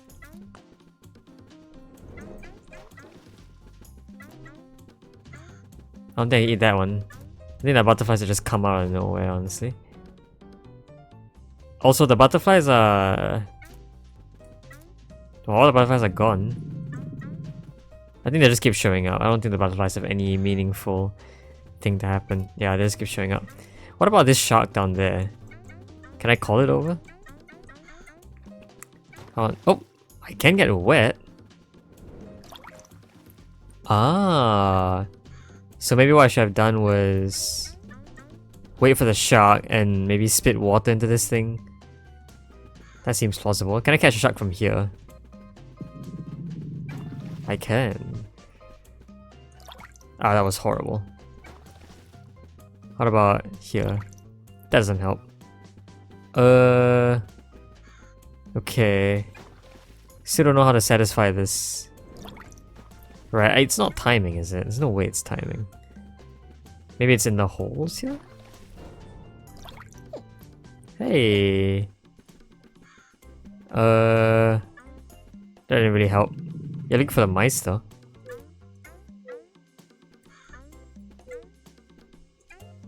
Oh. Alright, honestly I have no idea how that worked out for us.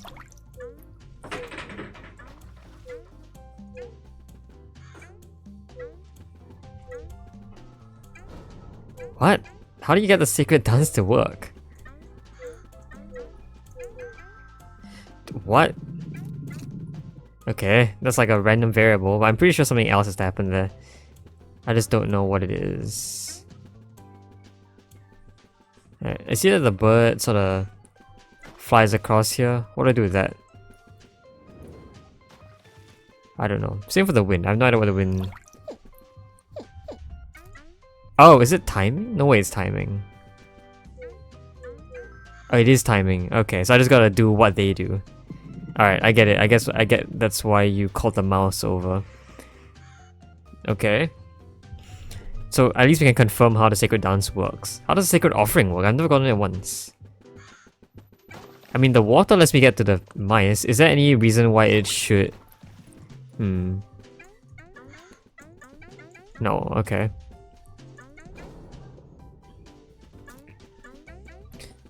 Does this... It looks like the snail is what we need, but I don't think it is it?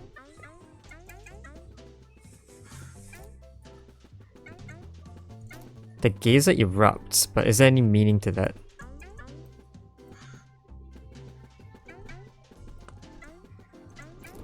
I don't think I can catch it. What if I was on the thing while the geyser erupted? I guess that's something I can try. Let's grab water first, in case we need that.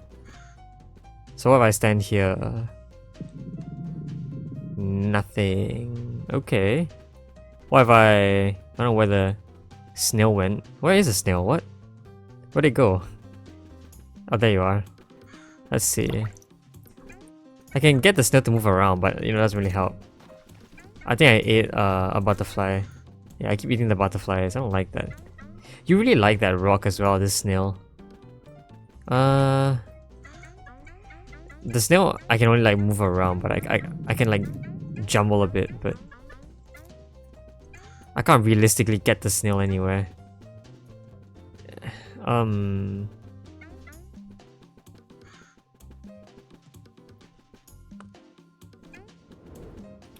What if I set a tree on fire? What happens to the crow? So let's say I get fired. I don't think I can affect this thing, but I can probably affect the trees, right? So let's say bird is about to fly towards this tree. It's kind of barbaric, but it's fine. The bird flies to the wheel. Okay. No idea what that would mean. Okay, the wind gets the tree to be burnt out, which is how that works. With the crow there, I guess this thing never falls back down, so like, what happens now? Okay, the crow goes back. And every time it reaches the geyser time, it goes back and it flies around. Okay. That's a little interesting.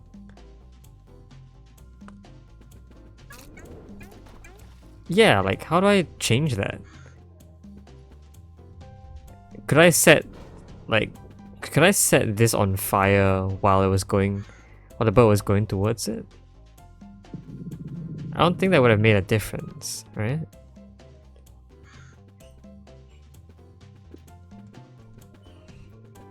Like, alright, let's have it be here first and see what happens then. So let's see, you're perched here. Nothing much happens, you just go back there, I guess. Okay, it has to be this snail, but I have no idea what to do with this snail.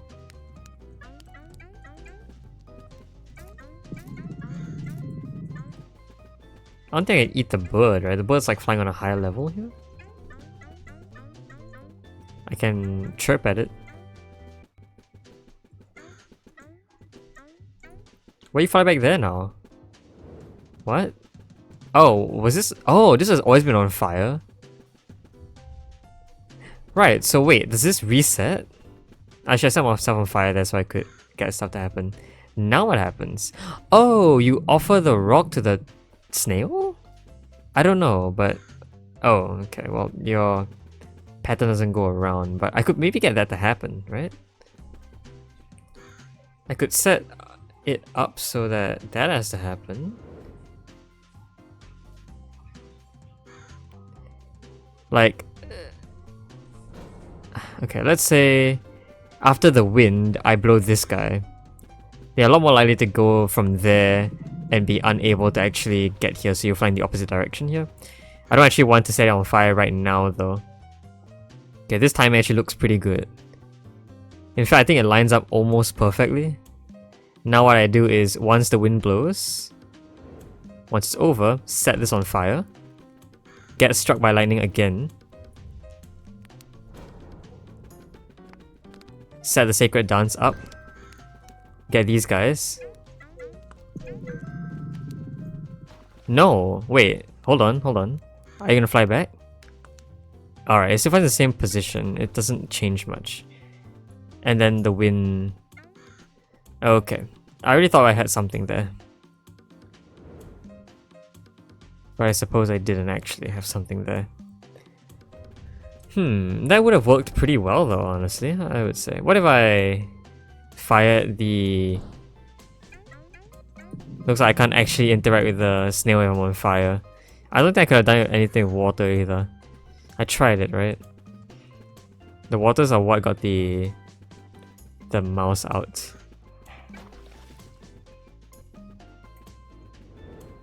Yeah. Alright,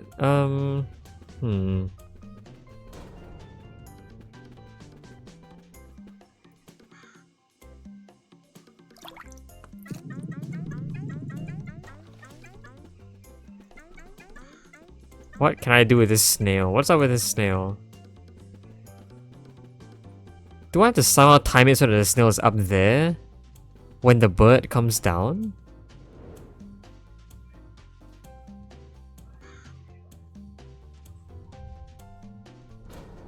Hold on. What if I do it now? Okay. The timing has to be slightly better here. How do I do this? Okay, you start off here at the very start of every day, and you start flying this way. Where does the snail start? Does the snail start coming back every day? Is the snail consistent every day? Does the snail start from a certain point at the start of every day? And continue to start every day. Oh! Hey, that works. Okay, I like that. Alright, I guess I was lucky. There you go.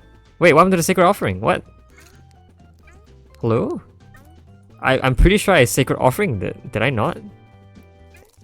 I don't know. Okay, well, something definitely happened differently there. But I thought I got it. I don't know what it was that I didn't get. I don't know why I didn't do that. I don't know why I did that. Can I restart a day? I really wish I could. But I really just need to very slightly alter the cycle of a bird just to hit the thing, right? Yeah, this is way it lines up at all so far.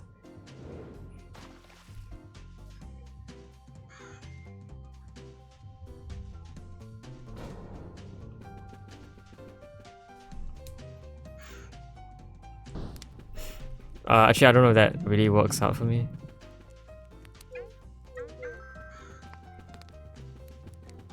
Oh. As long as the wind doesn't go back, you're gonna fly. I mean, I think you fly in the right direction now. Oh, no you don't. There it goes. What do I do? What do I do? Hello, hello. Do I set you on fire? Oh, I probably set you on fire, don't I? Oh no, the secret offering gets destroyed once the geyser hits. I have to win before the geyser. Okay, that's interesting. Thing is, I can only reset twice, so... What do I have to do? I can only set myself on fire twice, basically. Feasibly, I can only set myself on fire twice.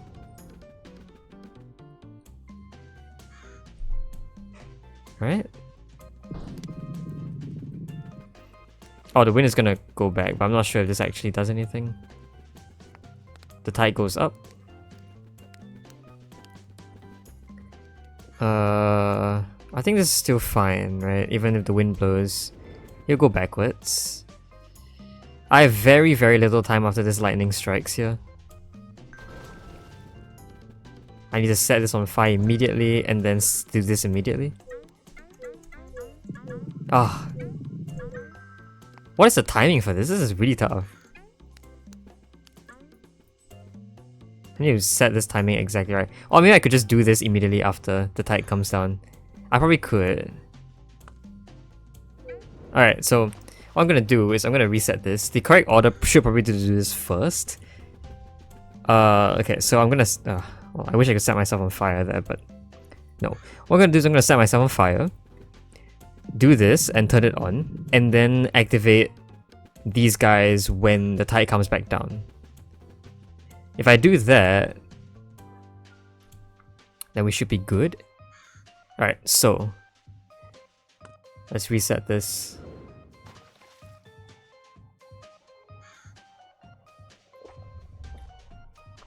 Fire.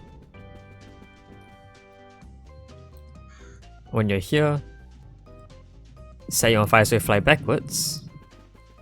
Wait for tide first, because if not the thing will just reset.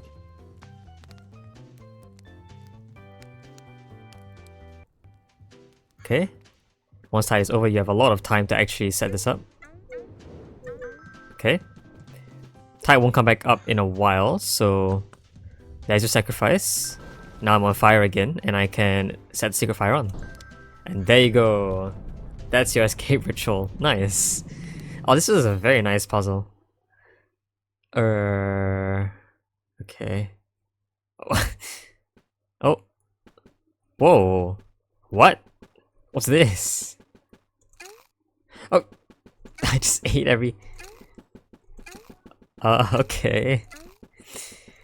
We're gonna hold for long the one who's smart and fast and brave. An eggshell cracked, old magic's gone, and little fox escaped. That's cute. Whoa. I can eat both at once, nice. Oh, there's the end of the story. I finally escaped. I heard you like this, you can play as the fox even after the game ends. Thanks for playing by Nozumo Games and Friends. Very nice. These cool people who made this game. Yeah, no, this game was really fun, just figuring out the things you could do.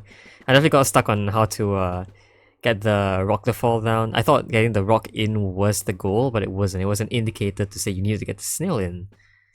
I think maybe interacting with the snail was a bit of a red herring, because I thought you could do something to the snail, but I guess not. That's fine though.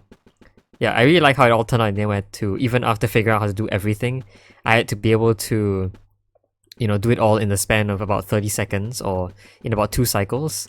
That was quite fun. Yeah, anyway, that was Clockwork Island by Nozumo Games. I really enjoyed it. Time to reset this. Like this, I think. Yeah. Alright, I will be back tomorrow with tomorrow's entry. Yeah, I'll see you guys then. Hello, this is going to be another entry in the 2024 Confounding Calendar. Awesome. Okay, yeah, today's entry is the 6th entry. So that was yesterday's entry. Today's entry is Glowmaker by Torquedo. This is day 6 of week 3, I think. Let's take a look at it, shall we? Oh, gosh. Oh my. If you beat this puzzle and want a bigger challenge out of the heart of Aaron's puzzle, well, we'll see how that goes. Alright. Alright, this puzzle is Glowmaker. I guess we'll see how it goes then. We have symbols. We can move them around. Whoa. Okay. So I guess we have to make everything glow. It looks like things that are pointing at things glows. That's adjacency that glows though. I guess it glows whenever it points at something. Yeah, okay, so this square, or this square... Wait, what? Why is this adjacent but not this? Now that's adjacent.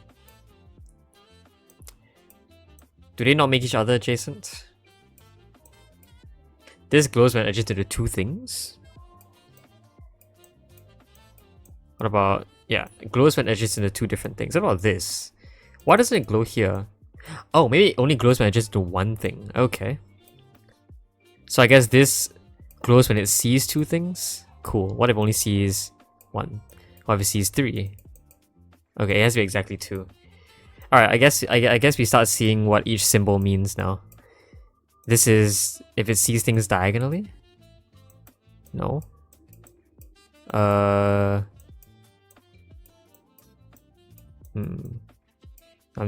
my goodness, I have no idea what this thing does yet. Okay, what about this plus? They all mean different things, I'm pretty sure.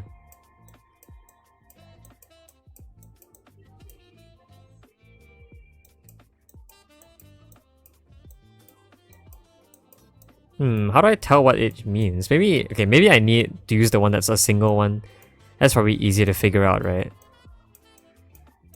Because the one that's singular is probably a bit easier to work with. No idea what this does. Shine? Maybe it glows when glowing... Wait, also this doesn't work? But this does? Wait, what? Why? Okay, that's weird. Do these symbols not count? Maybe these symbols are blockers. Or maybe these symbols are... They are reflectors. Why are they double reflectors though? What about a single reflector? This reflects upwards.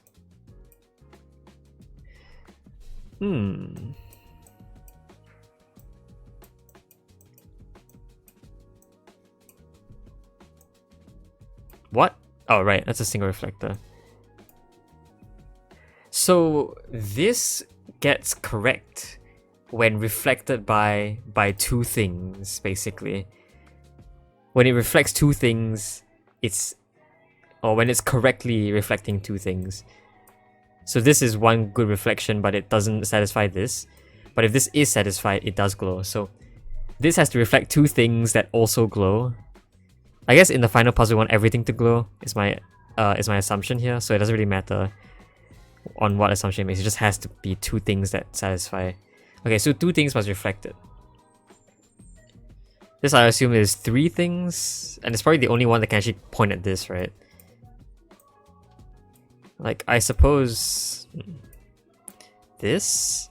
Yeah, it looks like these things work, right? That's a reflector. Yeah, so this causes this to reflect at three things, this causes this to reflect at one thing. That looks like the... Wait, isn't this supposed to point up? Why is it pointing down? I'm confused. Can I move this away? This is still right though. What is this fine? Maybe it bounces off the... It doesn't bounce off anything. I guess it just doesn't reflect this way. Same here, this reflects down, but I guess reflects points here, so this fails, yeah. Weird. Okay, what about this glow? Does the glow count how many things it glows around, or...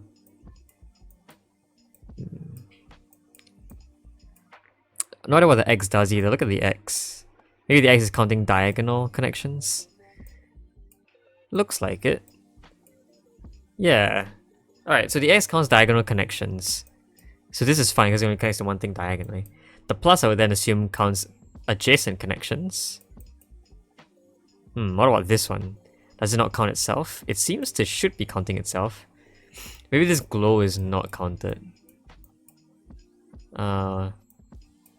Yeah. The glow doesn't seem to be doing anything to this plus. Like, it doesn't count as being adjacent. Wait, what? I'm so confused. Did that not work? What? Maybe it has to see glows? Whoa. Now that works. That counts as a connection. Oh. So it's just things... Wait. It's just things that are like in the same row and column as it? The diagonal one doesn't work like that though. The diagonal has to be a diagonal adjacency. Okay. And this still works. Actually, I guess... No, reflector. Now that doesn't work anymore. Why? That doesn't work either. That works. What? Oh, I guess this counts this, I guess. So... What's it? Count this, and this?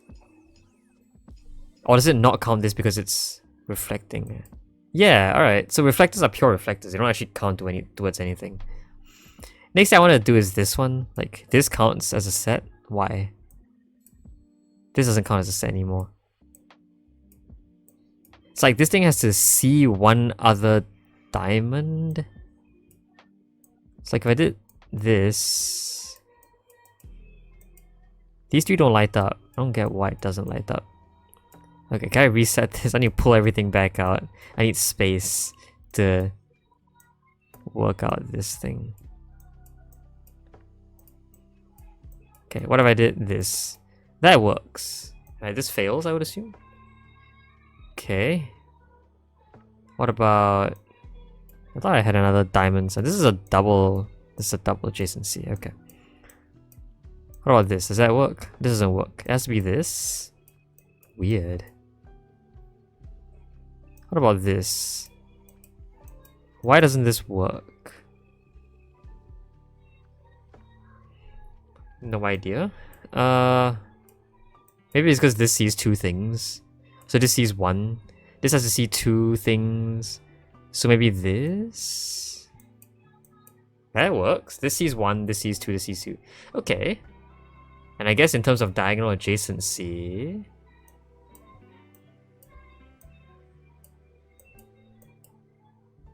okay, I can't really get double adjacency to work here. Triple, in fact. This one's triple adjacent. Triple diagonal adjacency. This is another double diagonal. Interesting. Okay. I think we've gotten every symbol worked out now. This doesn't work, I think, because this thing is in its way. If I shifted everything outwards, it'd be fine. Yeah. Okay, this just has to see something. Then the plus is things in the same row and column as it. Reflectors are reflectors which don't count towards much. Okay, so let's try this. Let's do a test. This reflects. This is wrong. This is right. This counts this guy and this guy because it's a reflection in two directions. But this counts as a reflection of this. If I move this here, this doesn't reflect anywhere, so it doesn't count. Okay. Now with a double plus... Actually, we don't have a double plus. We only have a triple. Let's try a triple plus. That counts as 3 because this... Okay, so why doesn't this... Oh, this also works on this. I don't know why it didn't just now. I thought it did. Weird. But okay. Yeah, it sees this, this, and this. Which is why it works. Weird. Alright, what if the double adjacency sees a diagonal? A reflector doesn't get counted by the adjacency. Okay. I assume likewise it doesn't get... Yeah, okay. Got it. Okay, I guess it's time to sort out our symbols. Let's sort our symbols into the symbols that we need to fit in. We'll go with the pointers on one side, in one corner. These are the pointers. Then we have the diagonal adjacencies. This one, I think we have multiple of those, but most of them are already on the board. We have the diamonds, which are the ones that have to see each other. Let's just stuff them around here. We have the regular adjacencies, which I guess you could probably put with the diagonal adjacencies. That's fine. We have the all adjacencies. The orthogonal adjacencies aren't really adjacencies, they're just rooks. And we have the reflectors. Okay. So now we know what everything does. It's time to solve this. I was thinking this reflector can only work in a few ways. But it's only that points up, which means that to get two things to point at it, you know, this kind of has to do this. It's interesting that this counts though. Because what happens here? Does it see this? Does it see this? It only sees one of them, right?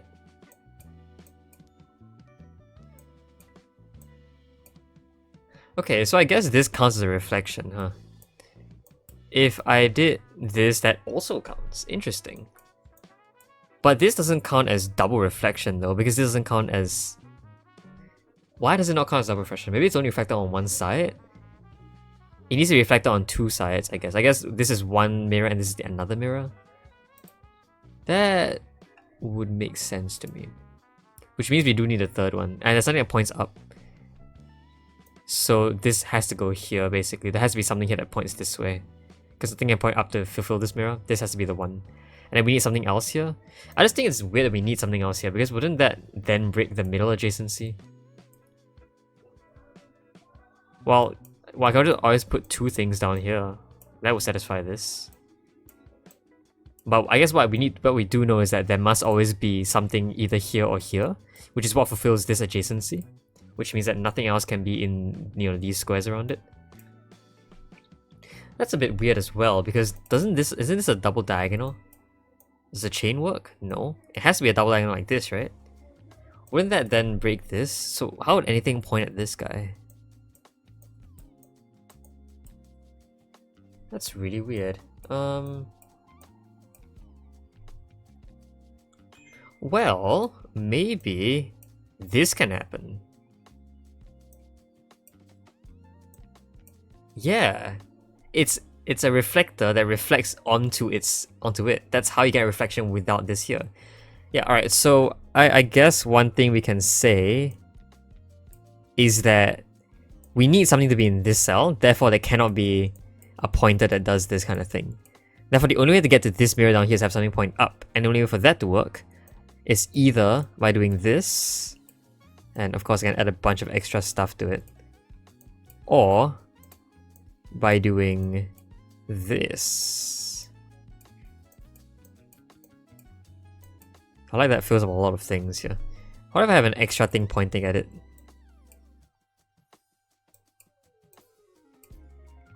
This still counts this though. I guess it's because this blocks the rotation, it kind of points this way instead.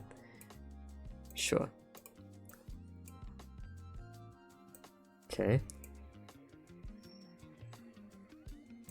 So I guess another thing that can happen is this can go down here instead.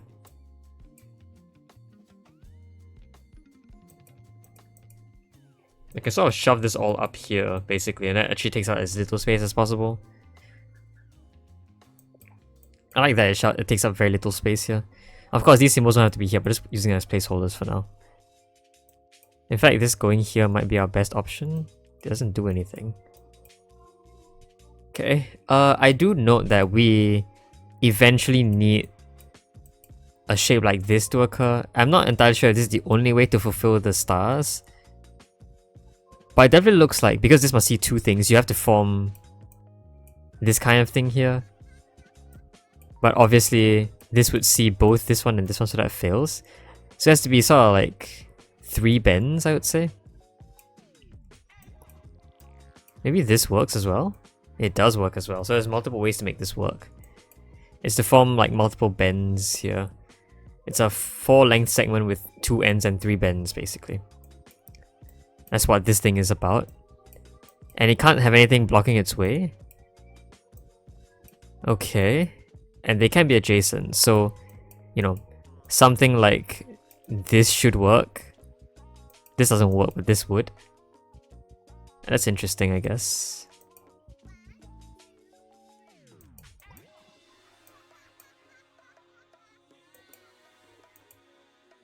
Yeah, okay. We also need triple diagonal adjacency, but that's not that challenging to fulfill. And I guess any double adjacency works for this, so that isn't too challenging. If I place a random object here, that would also fulfill that. That's a 4. Alright, well, what about this? What does this see? What? Why does it see... What? Does it not see 3 things? Maybe it gets blocked. Maybe this counts. What is it not seeing? What? Does it go by object size? This is 6 total? No?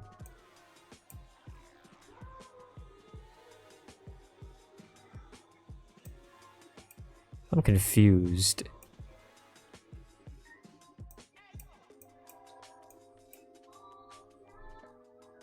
I'm very confused.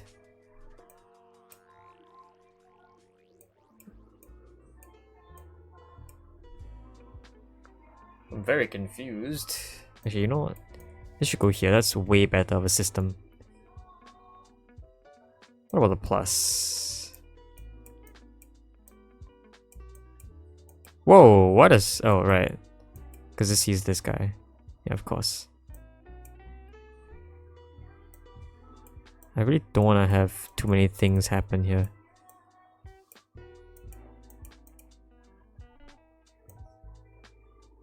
Do you guys see each other now? Okay.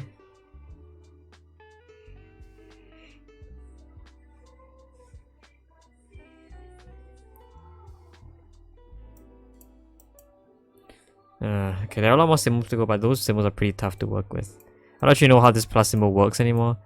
Because, like, I thought it was... See, what does this mean? What is even adjacent to? It's like adjacent to 3 total things generally. Does it have to be... Yeah, what was that? Why does this work? 3 types of objects, maybe? This is 3 types of objects. What is this? 2 types of objects. This is an X and the slashes.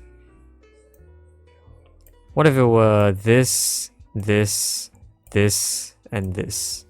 That's not 3 types of objects anymore.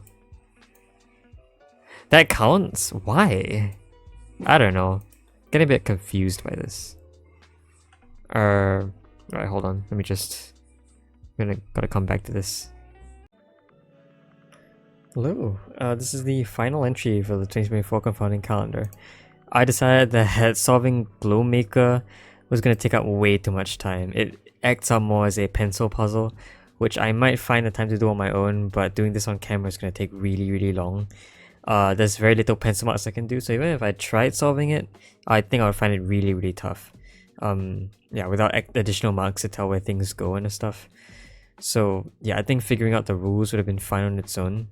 It kind of ended off a bit weird, but it's okay. The edit should make it slightly less awkward. Anyway, this is the last day of the week, and so we're on to our final entry for the week, which would be Technicolor Difficulties by Late 9. Cool. Alright, we have full screen here, so that's full screen. Alright, yeah, there is text in the corner, so... Increased contrast. That's just an increased contrast, I think. That's fine. Okay, there you go. There's your full screen. Stand by... Whoa, why is... Stand by, click and drag. Oh, wow, I love the mouse. Because actually... Whoa, okay. Okay, and the bottom actually like sort of does cool stuff. Okay, I can move stuff around to make things different. And it looks like I want this color pattern, I guess. And I have 3 different things to work with. Okay.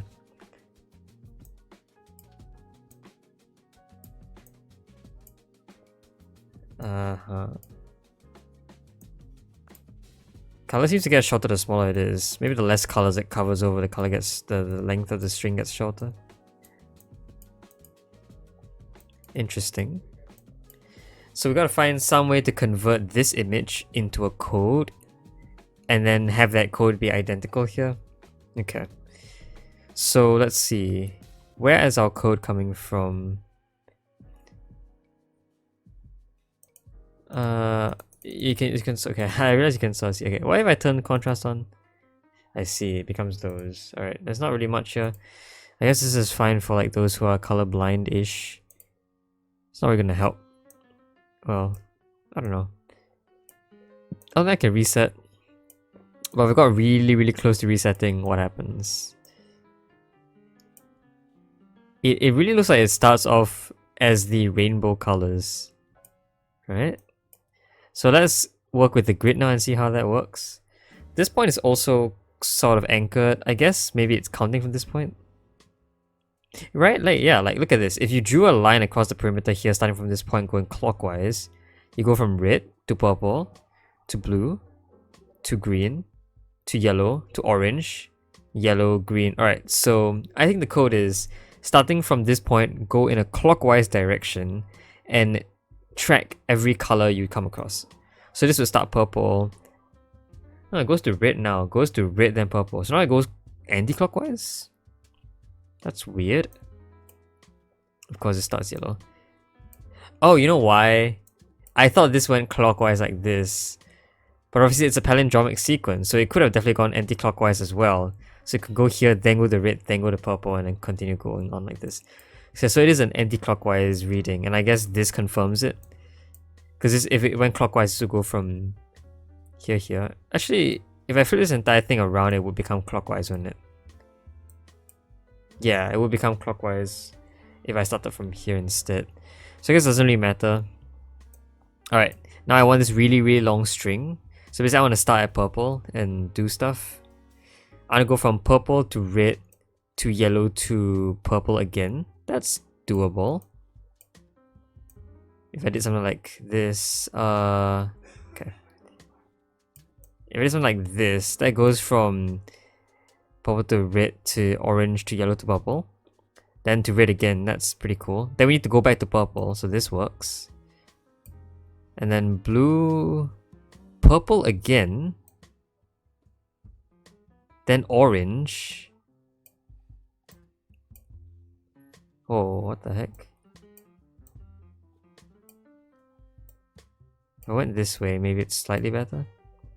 Whoa, what is going on? Right, I need to go to blue first. Hold on. Maybe this? This is such a weird sequence though. This one goes to... what the heck?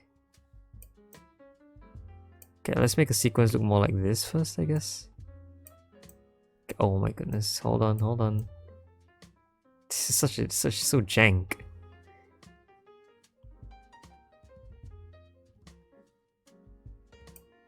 Okay, I really need to figure out how this works. Maybe the positioning of this is not right.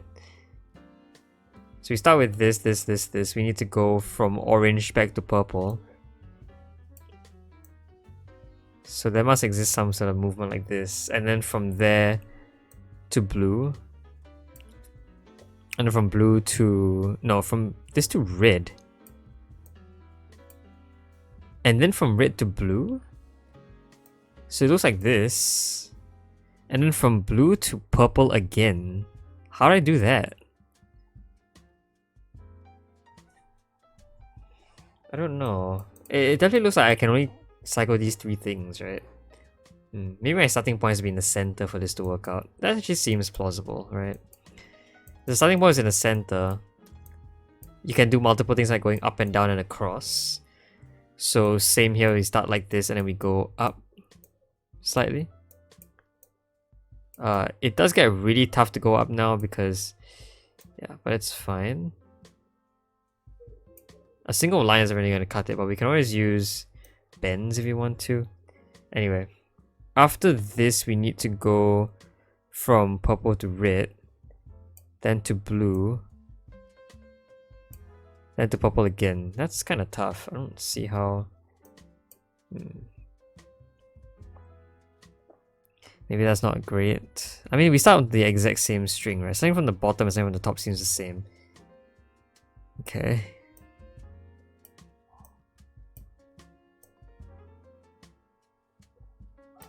This brings us... this is so short though, like... how are we gonna have this many things? And also completely miss green, by the way. Our final structure, our final sequence has no greens in it. So basically we don't touch greens at all. Okay. Let's see. Let's try from the bottom. This doesn't really change much, but we'll try from the bottom. So this into purple. And from purple is to red, then to blue, which seems like it does this, right? But I don't see how you can build on anything from here. It's because after this, we go back to purple, which, you know, it's pretty tough.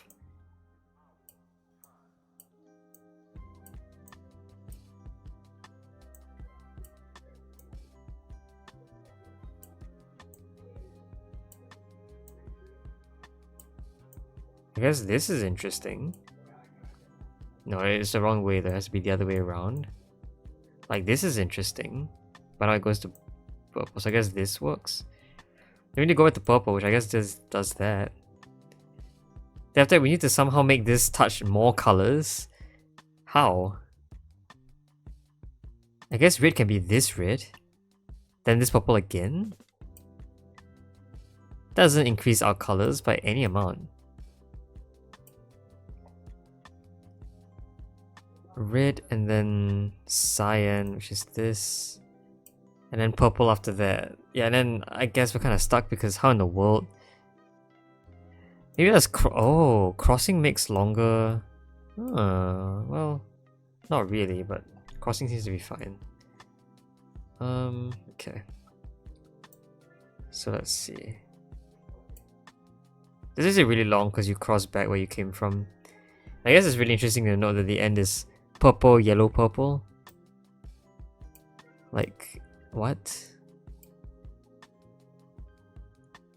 I do notice there's another one that goes, there's another sequence here that goes yellow, orange, red, purple, which is the backward sequence of how we started. It's like ending here is not bad. But obviously that's not gonna work.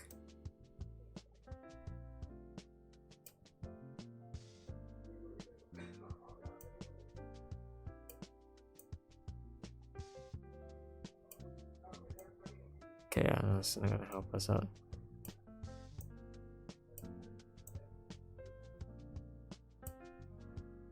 This looks pretty interesting, right? Look at that, we've gone slightly further. How do we get from this orange to this purple? I just really don't see how in the world we could somehow get this many colors at once.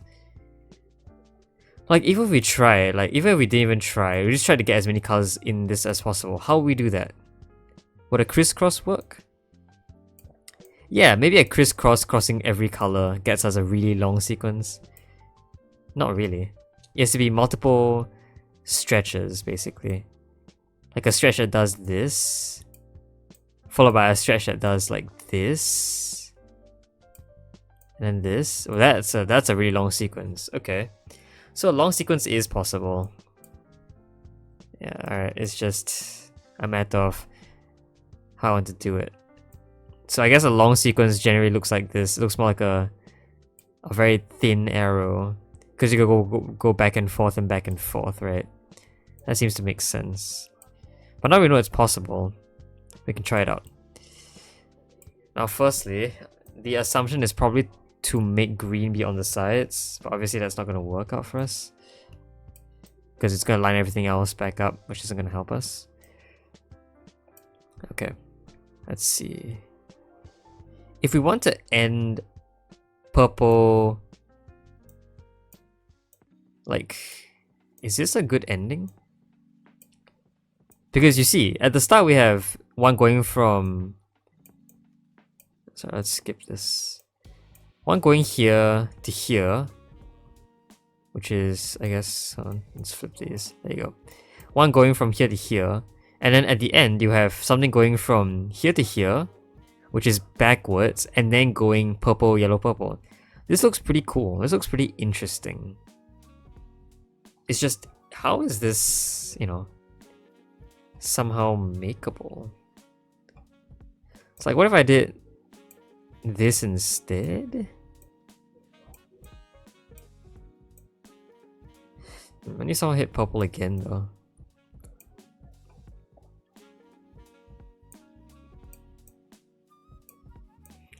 This is way too many vertices.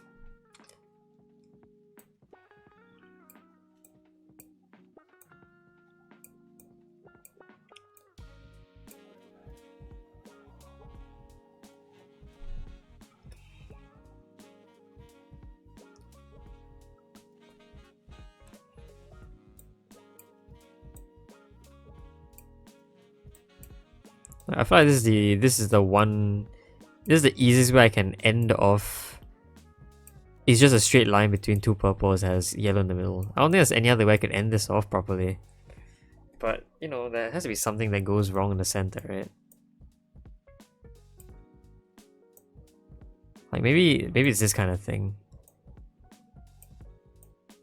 Yeah, okay. So like if this happened Could I maybe get this to sort of barely work out? So if I had something like this that barely worked out.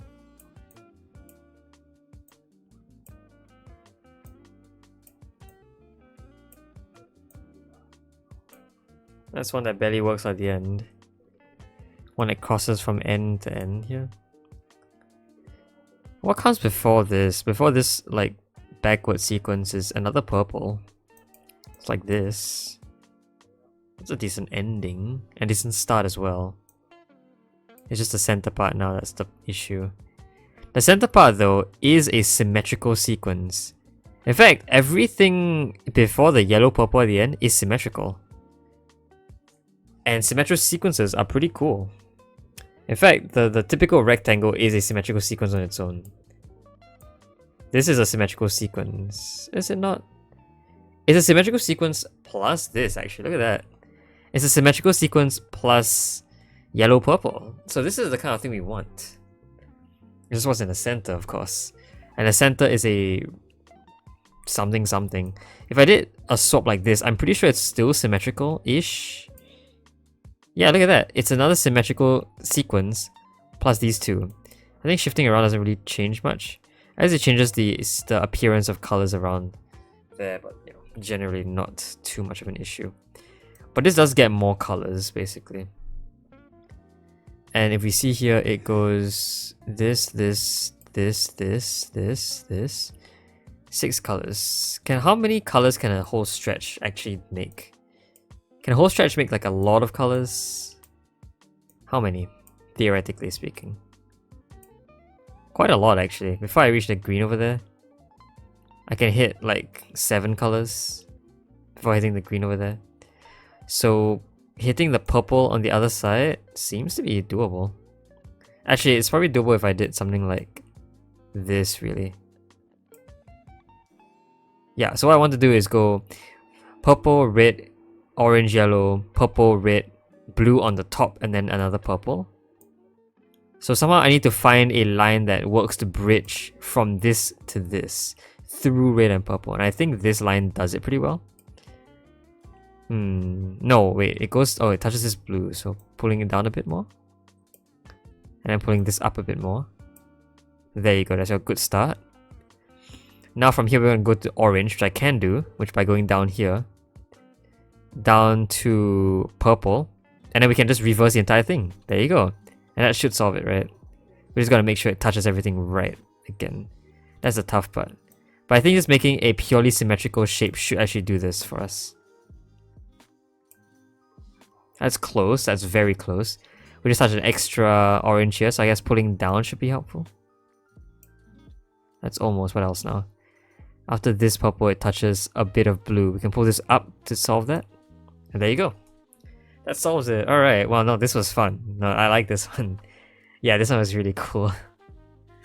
Great, and that solves the puzzle, so if you want the solution, there it is. I like the animation as well. Yeah, wow. I never thought this would be kind of cool. I feel like I've played some sort of mobile game that had this idea before. I think that was kind of nice. Now, what other insights could come out of this puzzle? I don't know. I think I've made a lot of the insights that we require for this puzzle.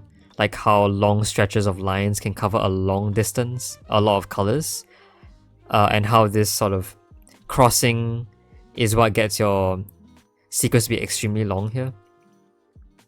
Yeah. Okay. Let's see what the comments have to say. Just kidding, there are no comments. Okay. Well, it's fine. I really enjoyed this one. I also really enjoyed this entire week. Okay, let's switch back to regular view here. And by regular view, I mean like this. Yeah, there you go. We're back to the 2024 Confounding Calendar. That was week 3. So besides this thing, which is really cool, I think there were a bunch of puzzles that were also really cool this week. I never really did a review of all the puzzles over every week, but maybe at the very end I can do some sort of review on my favorite ones. From what I know, I believe none of these got cheese, but apparently Unique Trees by Placebo. I cheesed that one with an infinite solution. The infinite solution was not meant to be intended, even though I believe it did follow the rules. it wasn't technically allowed by the rules of the tree theorem. The tree theorem basically didn't allow that sort of solution as a rule. It's just the coding technically allowed as a rule. I'm pretty sure maybe like the wording of the rules also did that. I'm not sure. I cheesed that one, but it's fine. They reached out in a comment in the previous video of the series and told me about it, which is great. I'm actually really surprised to find that people are still working on these games that have been just sent out here. Besides this being a mathematically related puzzle, we have other mathematically related puzzles as well. I think Strange Signals was one that was pretty cool, like trivia wise, or more concept wise. It followed a certain concept pretty well. What else is there? I think that's mostly it. I guess a lot of these other puzzles can be translated into mathematical problems. Like Link Turn to Stone had some parity problems. Puzzlandia, Stick Stack had parity problems as well. Puzzlandia was a pencil puzzle with dealing with area. So that one had some math to it, but not too much. It still did have some math to it though. We have Green in the Desert, which I think I know was sort of very pipe push paradise-ish. Or it's a sausage-like basically. This felt like, not really, because Bamboo Ronging was more like the sausage-like because the mechanic for here was a lot more physics-based. Yeah. And then we have Slicecraft, which obviously was the coolest meme game of all. Besides that, I think everything else was pretty puzzly in general, as opposed to being math-related. But it's fine, I still enjoyed them all. Yeah, I guess that will do it for week 3. I kind of forgot how I ended off the previous 2 weeks, but I guess I'll just end it off however I want now. Next week we'll be doing the last few days, I believe. I'm not sure how long the calendar lasts, right? Because Advent calendar usually works for 25 days and then that's the end of it. I'm pretty sure like the previous description written down here did say something about 25 days, but here's no longer saying that. We're presenting new games every day of the month. So it feels like you'll go past here to oh my god, I started to the 31st of December. So maybe we get 31 games. That would be pretty cool. I only have thumbnails uploaded for I think like how many? I only have thumbnails uploaded for like all the way up to 28th. And even then I don't think I have it. So I'm just gonna show you a bit about how this works here. This is the place where I upload or where I prepare my thumbnails. Basically, it's all very just fill in the blank because the template is very similar across every single thumbnail I make. I just like the consistency. But yeah, this is the thumbnail for the Confounding Calendar. I don't remember if I've put this down or not, but I don't remember actually downloading this thumbnail. No, I did though. I did download the 20th to 28th. 22nd and 28th, my bad. Yeah. So I guess if games are going to be coming out after the 25th, we'll see. We can compile all of them into one more week and then keep going after that for 3 more days. Yeah. Otherwise, I guess we'll hit the 25th and it will end there. It's fine though. Yeah. Okay. Well, that's going to be it for Confounding Calendar this week. I'll see you guys next time. I don't know how long this has been, but I'm pretty sure this has been a fairly short episode compared to the previous one. It's fine though. Alright, anyway, that was Confounding Calendar for week 3. I'll see you next week. Hope you enjoyed the video. See you guys next time. Bye bye.